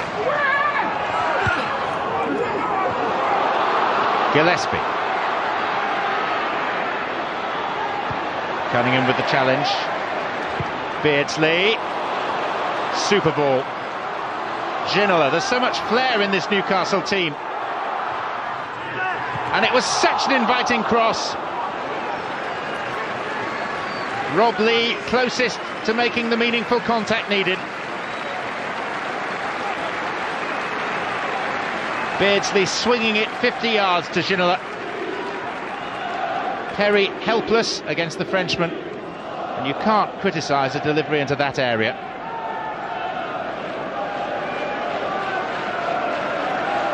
It was ball A into position A.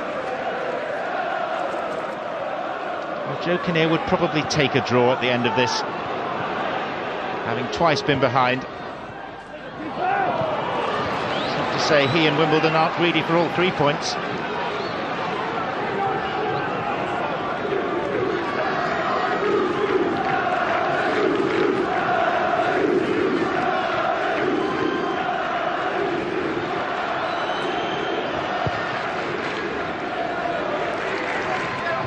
Howie. Comes to Gale. Holdsworth. Marcus Gale!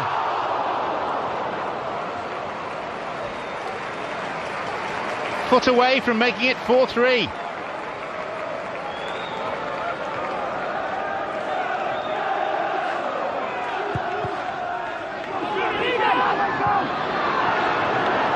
Gillespie turned to chase, knew it was in vain. And Paul Heald is taking his time over this goal kick. And time is something that we don't have much of.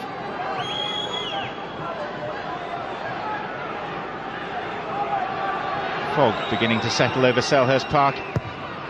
She'll make the journey home interesting. Beardsley.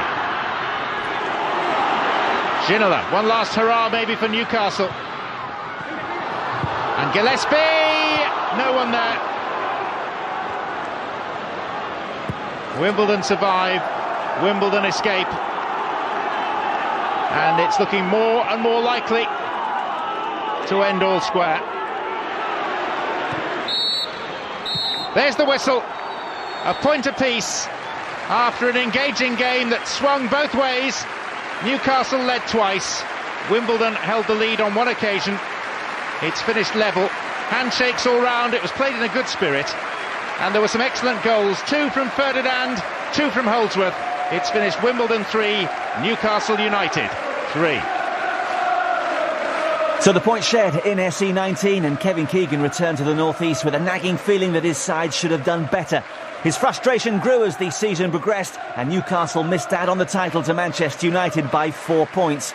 Wimbledon survived to fight another season. The Crazy Gang's love affair with the Premier League very much a feature of the 1990s.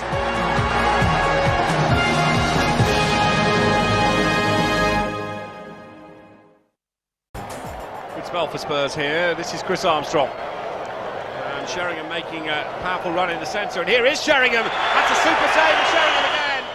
The chance has gone for Tottenham. Well, it was Chris Armstrong's cross, and it was a brilliant header from Sheringham. That looked a goal all the way. All credit to the keeper, who made a fine save. Teasing the Wimbledon defence all afternoon here. And still Fox. This is a great run. Not a bad cross. The header from Rosenthal. Oh, Ronnie Rosenthal there. Wimbledon have had a few chances, and here's another one. And Walker goes down to block it. And there's another chance here. Holdsworth. And still Holdsworth, and it's a real scramble. Holdsworth again! That's only inches wide. Colin Caldwell will have it covered. But more danger here, and Walker blocking it superbly. And in the end, you've got to give all credit to Colin Caldwell, who had it covered as Walker makes a great save. Dean Holdsworth again coming in and having the final effort that took a deflection. And Caldwell there doing good defending for Tottenham. Armstrong. Oh, that's Sheringham. Fox! Yes! Spurs have done it! They've got the winner! 5 minutes of time.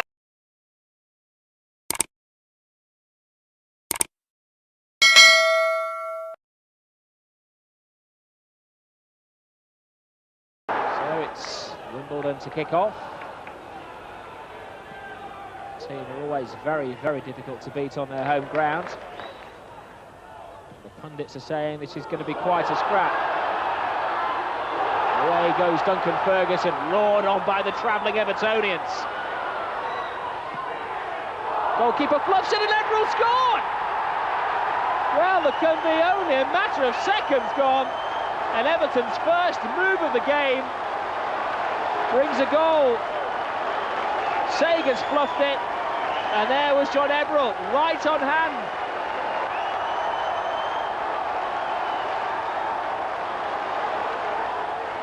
Chelsgis, right out.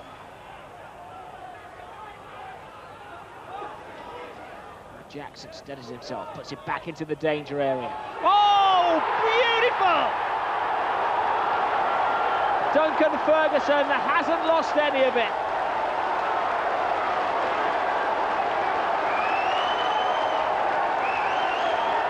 That is why Everton have waited so long.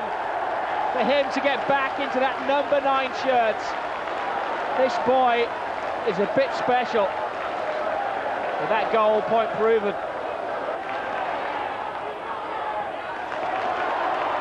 Just a quarter of the game gone.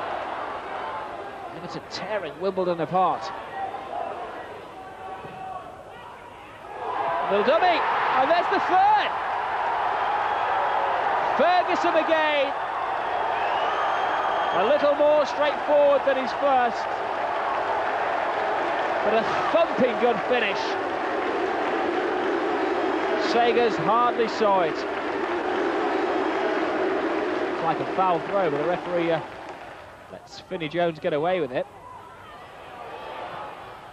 Trouble for Southall. Holdsworth gets a consolation.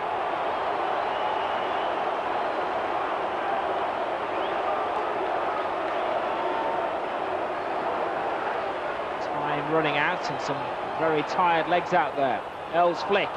Akuku's in, steadies himself and scores a second for Wimbledon, who never ever seem to lose that fighting quality. It's good to get back in and scoring a couple of goals, especially the first one's away for Goodison. It's always nice to get that off your shoulders, like. But as I say, as we come back and score a couple of goals, it's good. It's good for the team. And we've got 3 points, which is the biggest important thing. It was the first time Duncan had played football for a long time with a clean book. You know, with nothing hanging over him, no injury problems at that stage, no worries about judicial appeals and so forth. And there he was for the first time in 4 years playing football instead of worrying about other things. And I think it showed. Another 3 places up the ladder, a considerable way up the side.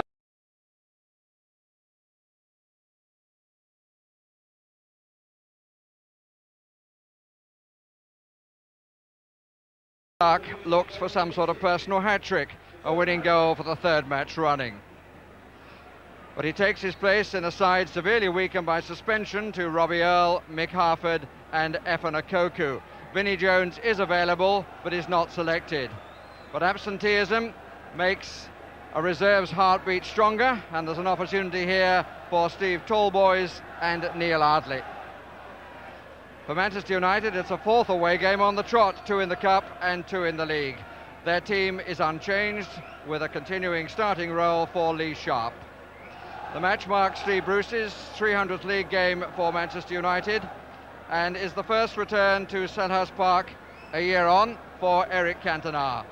He's proved a number of people wrong in that time, and deserves credit for that.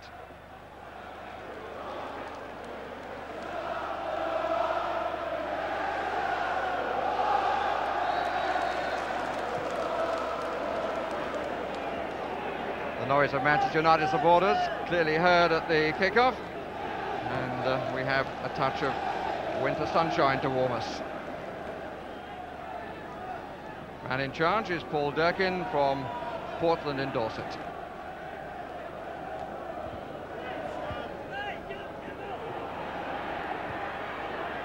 Clark. Oh, good try. Well, what a confident Peter Schmeichel. Knew it. Almost need their own enclosure. A lot of those lenses pointing into the sun, though. Little flick back. Oh, that ran kindly. And I'm not sure that Alan Kimball was quite as confident as it appeared.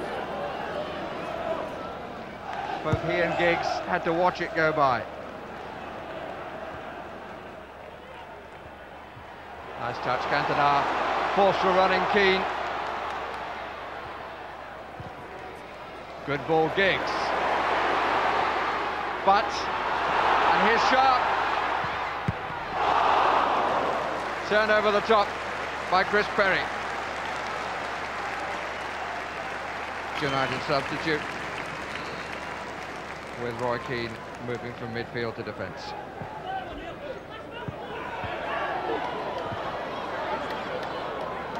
Giggs.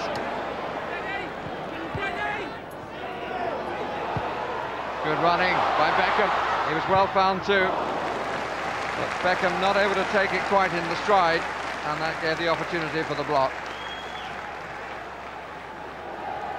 5 in the area, Lee Sharp just outside. In comes Butts. Good stop. He got a hand going left. But met it well. Owen. Perry's header. Clark. Gale. Into the last 5 minutes of a half in which Manchester United have had so much more of the play, but have really only tested the goalkeeper once and can't look back and say, well, we had this chance, that chance and the other chance. Cantona. Lovely turn away from the Norwegian. That's a super ball to Owen, and a good challenge by Gale.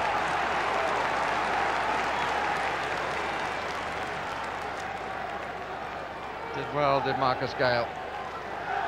He doesn't need telling that, does he? Posse of 4 to come from around the penalty spot.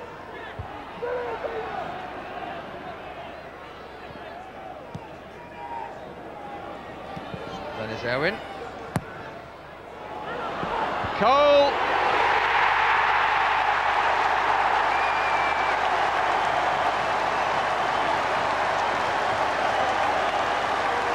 Well, the ball has bisected the 6-yard area more than once in this match at Wimbledon's end. There was no real challenge. I think the goalkeeper should have come out to claim that. Cole claimed it instead, and Manchester United lead 1-0. Beckham.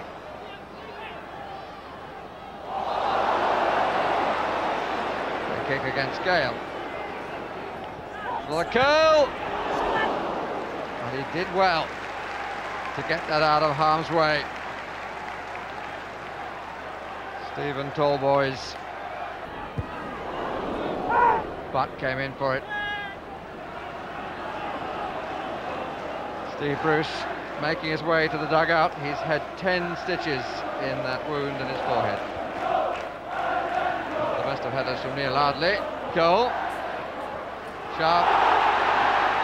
It's outside. It's outside.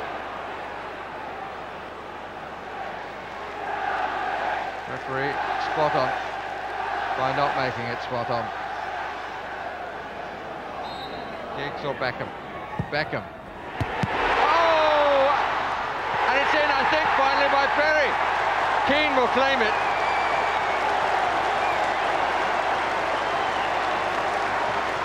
Fine free kick over the top of the wall. Came back off angle of post and crossbar. Perry went for it. I think it's his head. It is his head. It was an own goal by Perry. But Keane certainly wanted to claim it.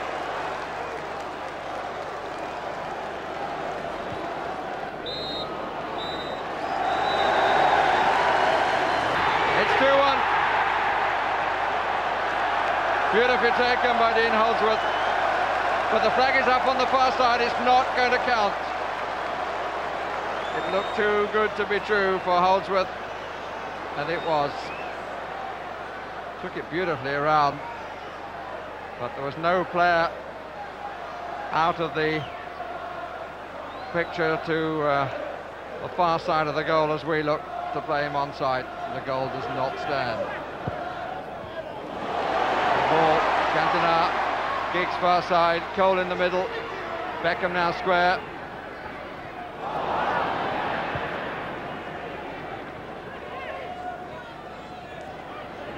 Clark. Positive run by Clark. Good tackle, Gary Neville. But still a good sight to see Clark prepared to go it alone like that. Holdsworth, and over the top by Gale. Bit of a barely. Cunningham.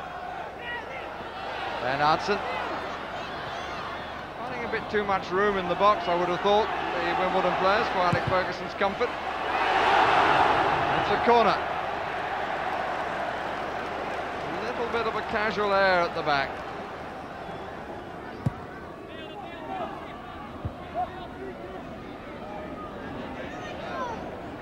Kept in, amazingly, and still. Good tackle by Butt. Hardly. Interesting cross. Gale! Well, they all stood and watched, and suddenly Gale realised he could reach it. What an element of fortune in the build-up of that goal. It led a charmed life on the goal line. Came off the corner flag, but the cross was testing. 3 watched, and Gale scored. Cantona.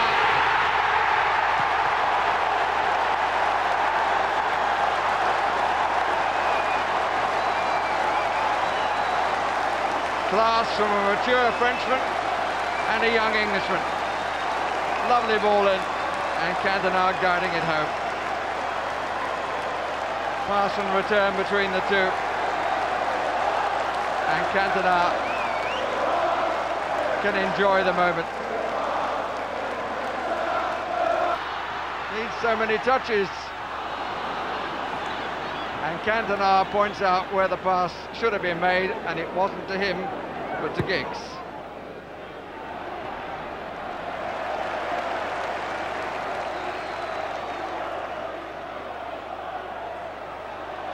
Owen.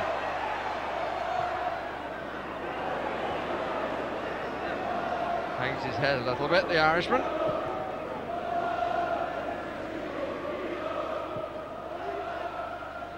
Oh, it's a bit short. Well stretched. Well scored. Jason Ewell.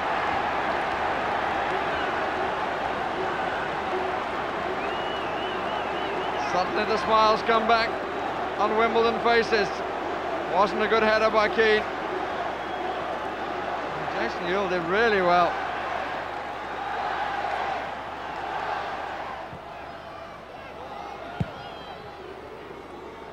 Cantona. Oh, sublime. Beckham's made the run. Ball wasn't released early. Here's Cole.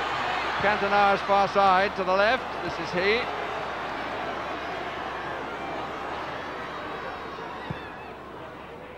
Cole. Giggs. Handball. It's a penalty.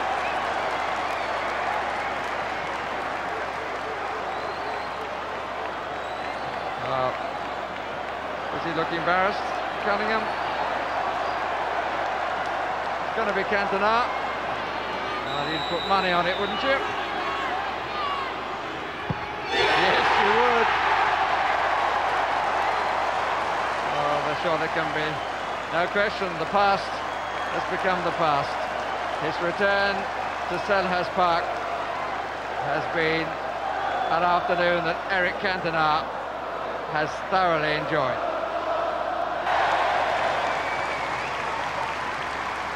Well, absolutely no doubt who will get all tomorrow's headlines. Very happy return to Selhurst Park for Eric Cantona, and at times it was sublime. Manchester United's frailty in a makeshift defence and Wimbledon spirit made it a very interesting second half. But Manchester United, looking back, always looked likely to get the 3 points. 2 of their goals came from Cantona, the others from Cole, and an own goal by... Against Blackburn and Newcastle followed. The visit of Wimbledon in mid-February was Wednesday's first win since New Year's Day. Wimbledon, of course, featuring former Wednesday player Andy Pearce.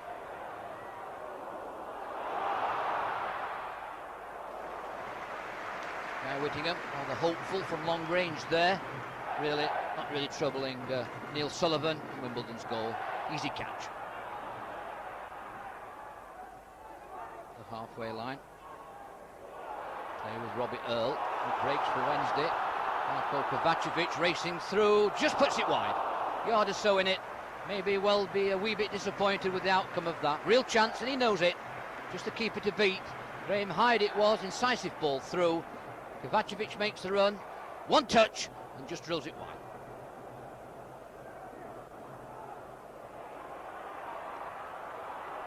Well won by De Greiser. Ball slipped through for Kovacevic, and agonisingly once again he sees his effort go wide.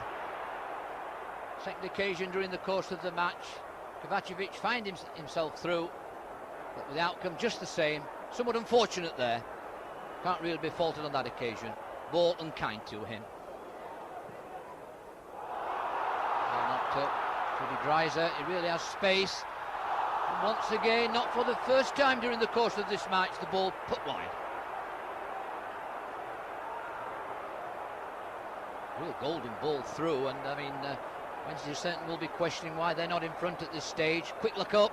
Pearce trying to get back, and the ball is just put wide.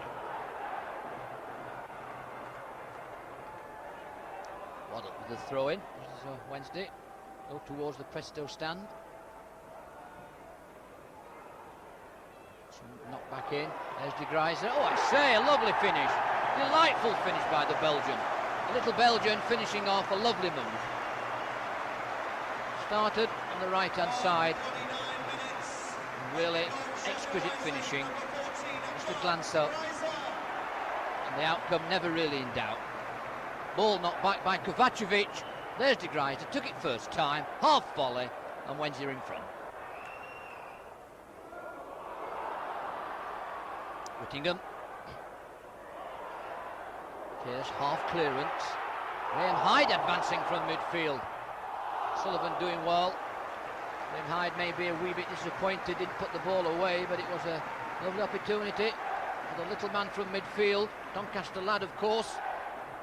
Full marks to the keeper, making a fine save too. Ball kept down well. But you can never relax when you're playing Wimbledon. They come again. It's Holsworth on the right, ball knocked in.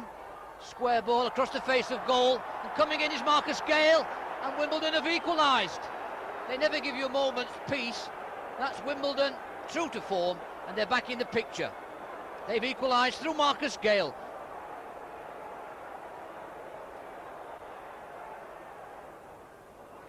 Watts is on as a substitute, late in the second half. Fed to Nicol, ball switched from right to left. Here's Noland. Looking to conjure something up late in this game. First one way, then the other. Looking for support. Tripped, was it? It certainly would appear to have been so by Kenny Cunningham. And that's a free kick coming Wednesday's way. Perhaps accidental, but for all that, it favours Wednesday. Nolan makes the run. Waddle takes the free kick. Oh, there's Julian Watts at the far post. Super sub. Coming on, he'll be delighted with that. He's given Sheffield Wednesday the lead. The dying moments of the game, all work from a free kick.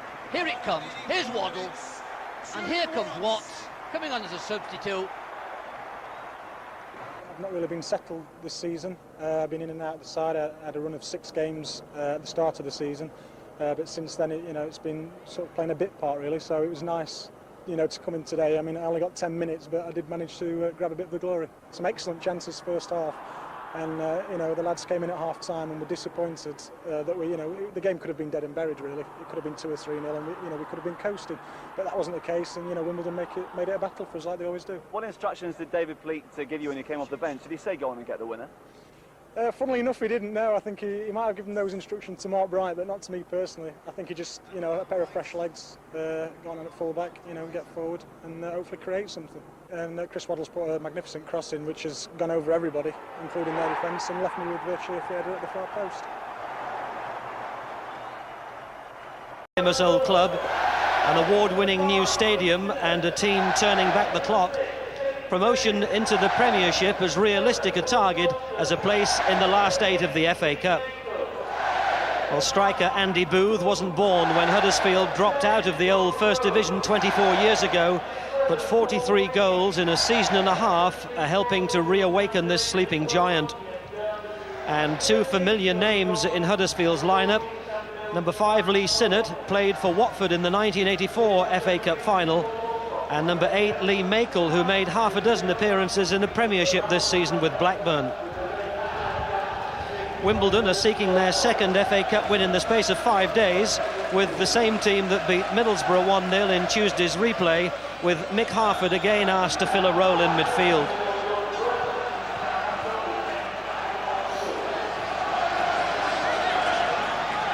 Referee Paul Alcock of Red Hill. And the last time Huddersfield reached the quarter-finals was the same season that they dropped out of Division 1 and subsequently fell as far as Division 4. But the rebuilding is well underway, and Wimbledon will be in for quite a scrap this afternoon.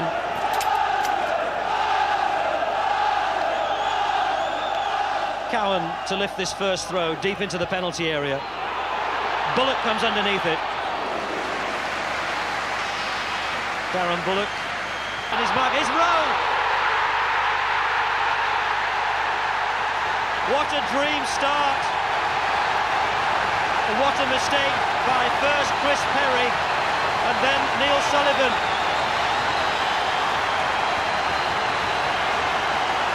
The Huddersfield trainee, whose career here nearly came to an end, he got free of Chris Perry and then he poked it right through the legs of Sullivan.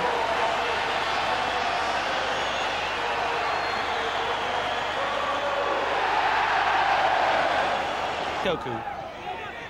Harford let it run to Cunningham. Holdsworth at the near post. It's a good flick on Gale. Well, they're continuing to carve one or two chances, the Premier Division side. And Dean Holdsworth, they're one of the substitutes, been out for 15 games. They don't look too worried at the moment. Kimball will take it.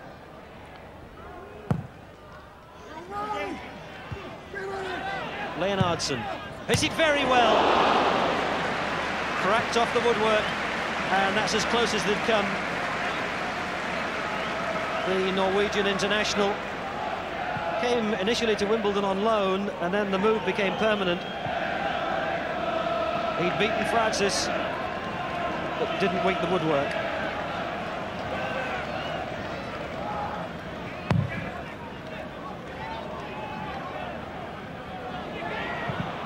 Harford into Gale.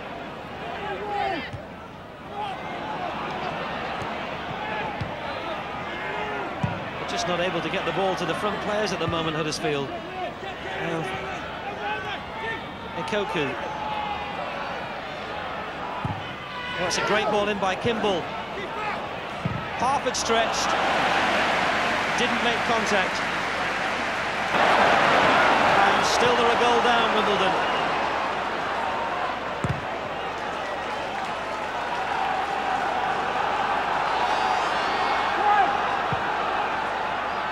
Well, he hasn't yet scored this season, Mick Harford, but he steered that one very well. Now, Huddersfield at last managed to break out. Here's Reed. Rowe comes out of the middle. Dalton's header.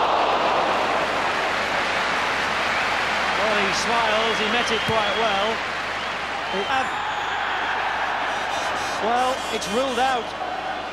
Paul Alcock standing his ground, and the linesman on this near side decides that Ikoku must have been offside. Cut back by Dean Holdsworth. Well, he seemed to come from an onside position, but of course the linesman always has the best view of it.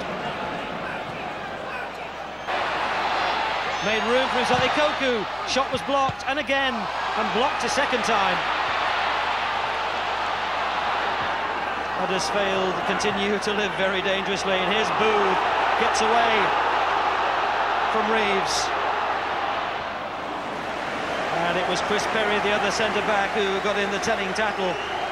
And maybe Andy Booth has been told by his manager at half-time to be just a little bit more direct. We didn't see much of the quality which has brought Premier scouts here in number. Makel wasn't well directed. Neither was that. Reed. Booth brings Makel back into it. There's Rowe.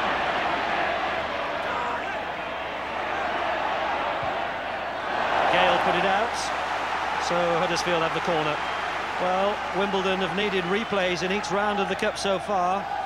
They drew away in the third round and the fourth round at Watford and Middlesbrough, and then won each of the replays by 1-0. Holdsworth back to help. Oh, it's a great header!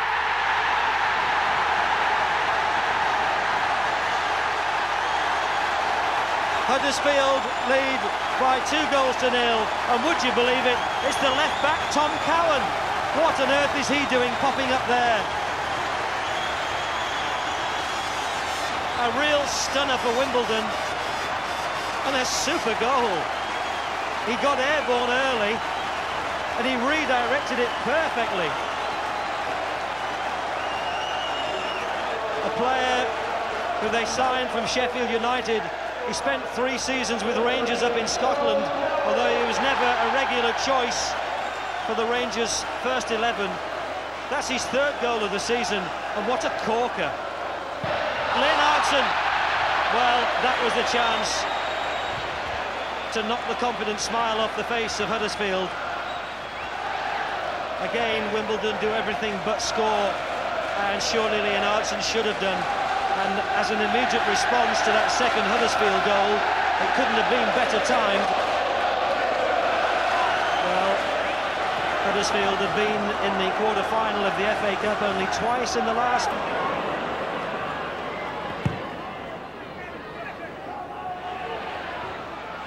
Leonardson. Andy Clark. Ikoku! They've pulled one back. And the surprise really is that it's been so long in coming. They've had so much pressure, Wimbledon.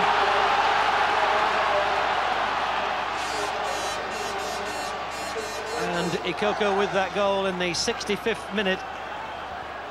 So it's going to be a test of Huddersfield's resolve over these last 25 minutes. It's the first goal they've conceded in just over 4.5 games, and now Joe Kinnear much more agitated. They're searching balls. Harford knocked it down for Leonardson, and it's another one that's gone over the top. Again, there are 5 to look for in the penalty area. Andy Clark's one of them. Over the top. Harford!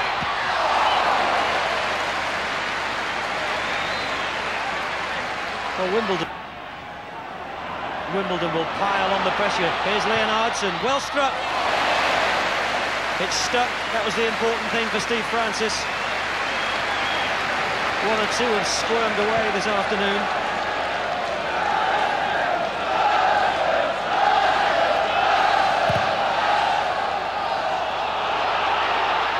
Had to be put out of the FA Cup, or are they? Ikoku. They certainly won't go down without a fight. Ikoku trying to make room for a cross, and he has. It's over Francis, but fortunately for Huddersfield it's over the attackers too. Kimball. Earl's waiting. Harford takes loose. What a desperate scrap. And listen, the cheers as Dunn brings it out.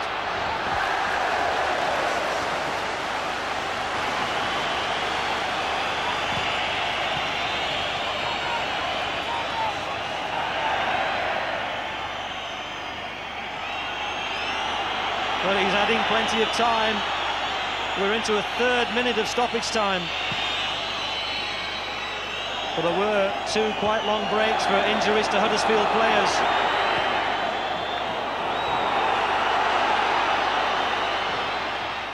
Here's Leonardson. That's Bullock, goes in powerfully, but he's conceded a corner. Well, your heart will go out to Huddersfield if they concede a goal here. No disrespect to Wimbledon, but they're so close to the glittering prize. There seem to be more attackers than defenders. It's in! Ikoku! Oh dear!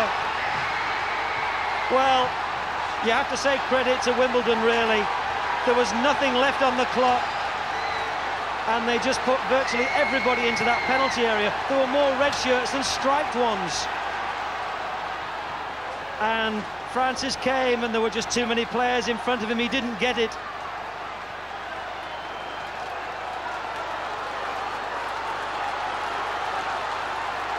Defender on the line got a touch, but it was up into the roof of the net. And after 2.5 minutes of stoppage time, Wimbledon have taken the scoreline to 2-2, and as they did in rounds 3 and 4, look as if they've forced a replay, and they won the other two against Watford and Middlesbrough. And Huddersfield's dream afternoon, well, it's still an achievement surely at 2-2, but it might have been so much more. And there's the final whistle. It's a heartbreak afternoon.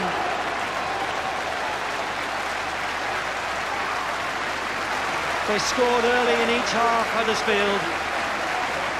Credit to Wimbledon, who kept them under pressure throughout the 90 minutes.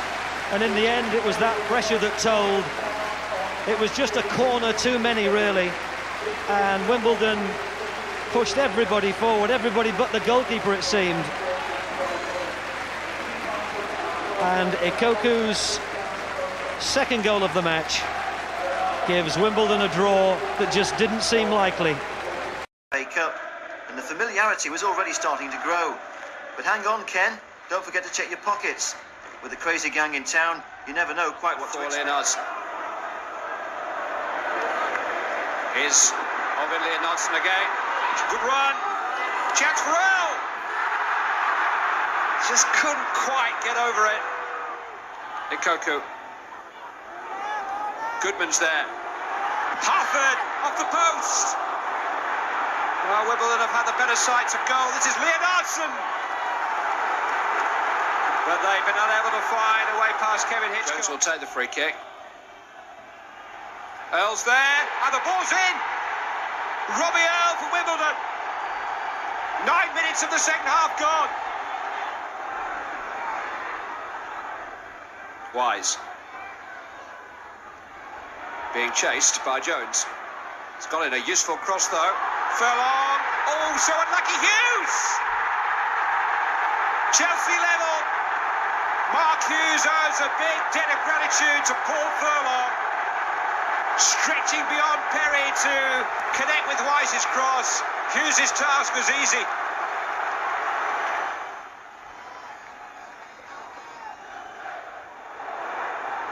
Space for Spencer. Off the bar. Couldn't quite capitalise on the space. Wise is clearly going to set Hullett up. Here is Hullett. Deflected and in! Chelsea ahead with 10 minutes to go. Ruud Hullett free kick, finding its way into the top corner. And they're very, very close to the semi-finals now. I think it might even have been Vinnie Jones who got the touch. Nothing whatsoever that Sullivan could do. Well, they've come from behind. They've ridden their luck a little bit at times today, Chelsea. Kibble towards Holdsworth and Wimbledon on terms. Within a minute, Dean Holdsworth. It's 2-2. Failed a fitness test on his gashed ankle. Lee is back in defence. Craig Burley is now restored to fitness in midfield. Spark surface. But Chelsea in the end proved the stronger team. It looks to be Vinnie Jones to float the ball in. Oh, and Gale has scored for Wimbledon.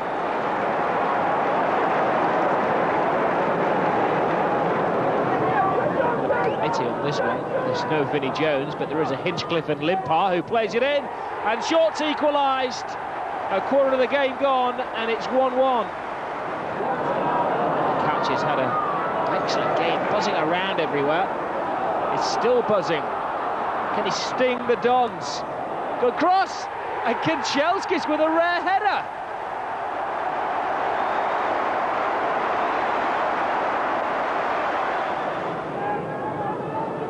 The up and atom approach of Wimbledon, a sly push which the linesman obviously didn't see. It's not a bad cross at all. Clark. Castledine. And Goodison Park is shocked by Stuart Castledine's goal. Everton were cruising this as just 4 minutes to go. Southall doesn't quite make the punch. It's Clark. Oh, and he's squeezed it in. Goodison Park is stunned. whistles. I don't know where they're coming from. Should be one of the last attacks of the game. Determined play by the substitute Clark. And Goodman has stolen it. 4-2.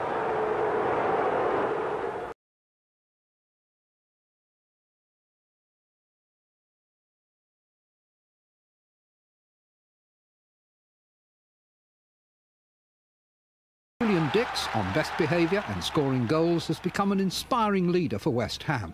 His header from Michael Hughes' corner took him into double figures for the season, joint leading scorer with Tony Cottee.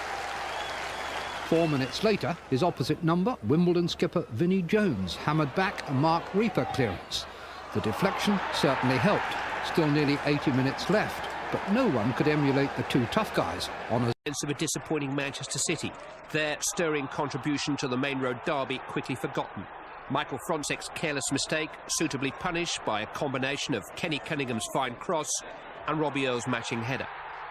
Only Arsenal in the Premiership have beaten Wimbledon in the 2 months since the Vultures were circling above waiting for them to drop. Now it's up to others to match their spirit and defiance whilst they watch the relegation scrap from a safe distance.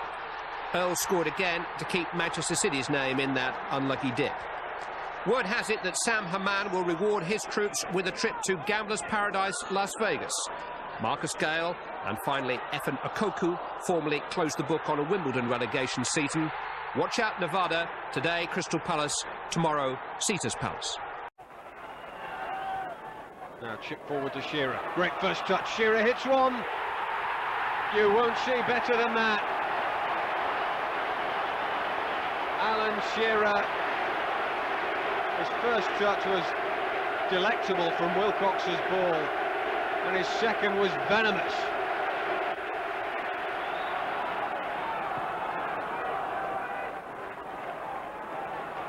There's Robbie Earl for Wimbledon. It's not a bad strike at all. That's 1-1.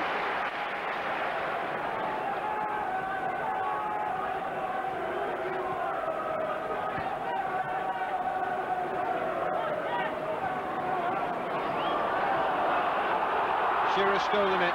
Alan Shearer, bad angle. Oh, he just whips it in the top corner. Easy as you like.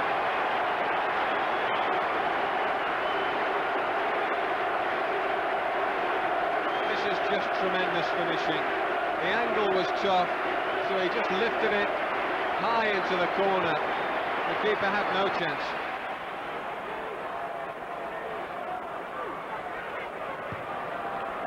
To the far post.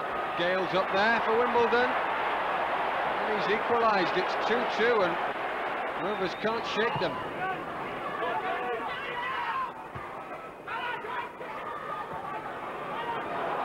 Now here's a chance. Going to be a long-range shot. The keeper's only parried it. Benson doesn't miss them. Well, he's in a rich vein.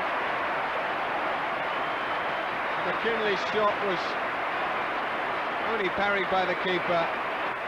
Dion Dublin was a stand-in centre-half. Clive Tilsley is the commentator. Solarco again. Well struck. Goal kick. John Solarco back on familiar ground. Joined Coventry City from Crystal Palace, with whom he has been relegated twice in the last 3 seasons.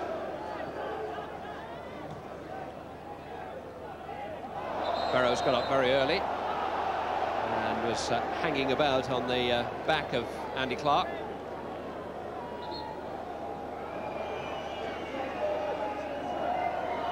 Jones leaving it for the left-footed Kimball.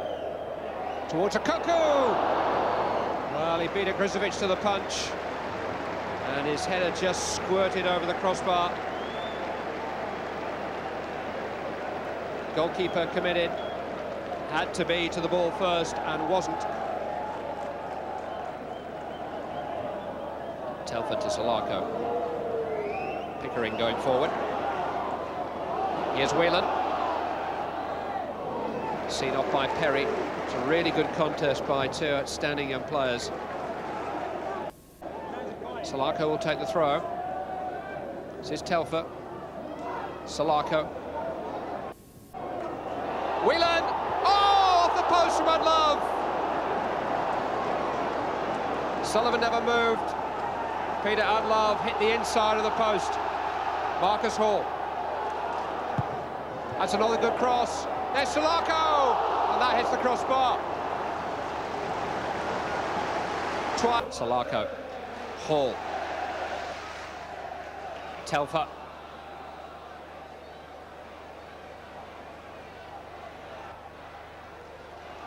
Whelan. Here's Pickering. Into Unlove, yes! It's the type of goal that Coventry City have always threatened to score. A beautifully constructed goal. Unfortunately, it's been followed by a pitch invasion, about which the club may well be hearing more. But it is such an important goal. Scored by Peter Unlove after his side had strung together half a dozen passes and truly created the chance.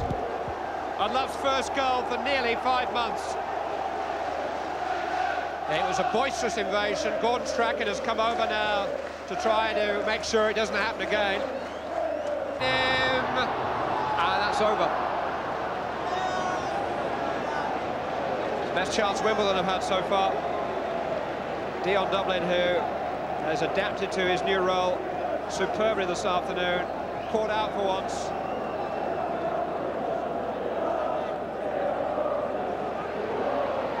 Jones. Goodman. Kimball.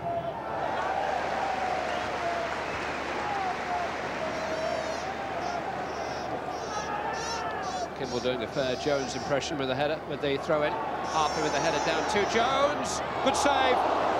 Here's a Koku. And Akrizovic is able to grab the ball. Unlove. Kimball is the defender. It's Peter Unlove. It's 2-0.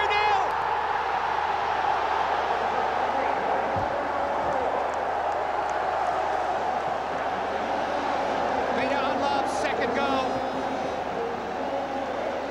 has put Coventry City within sight of their survival target.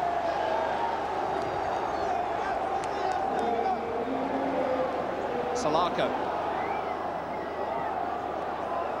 Salako cuts back inside.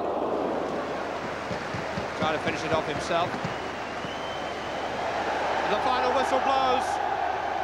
And Coventry City's second away victory of the season, long overdue, but as welcome as any in the club's recent history.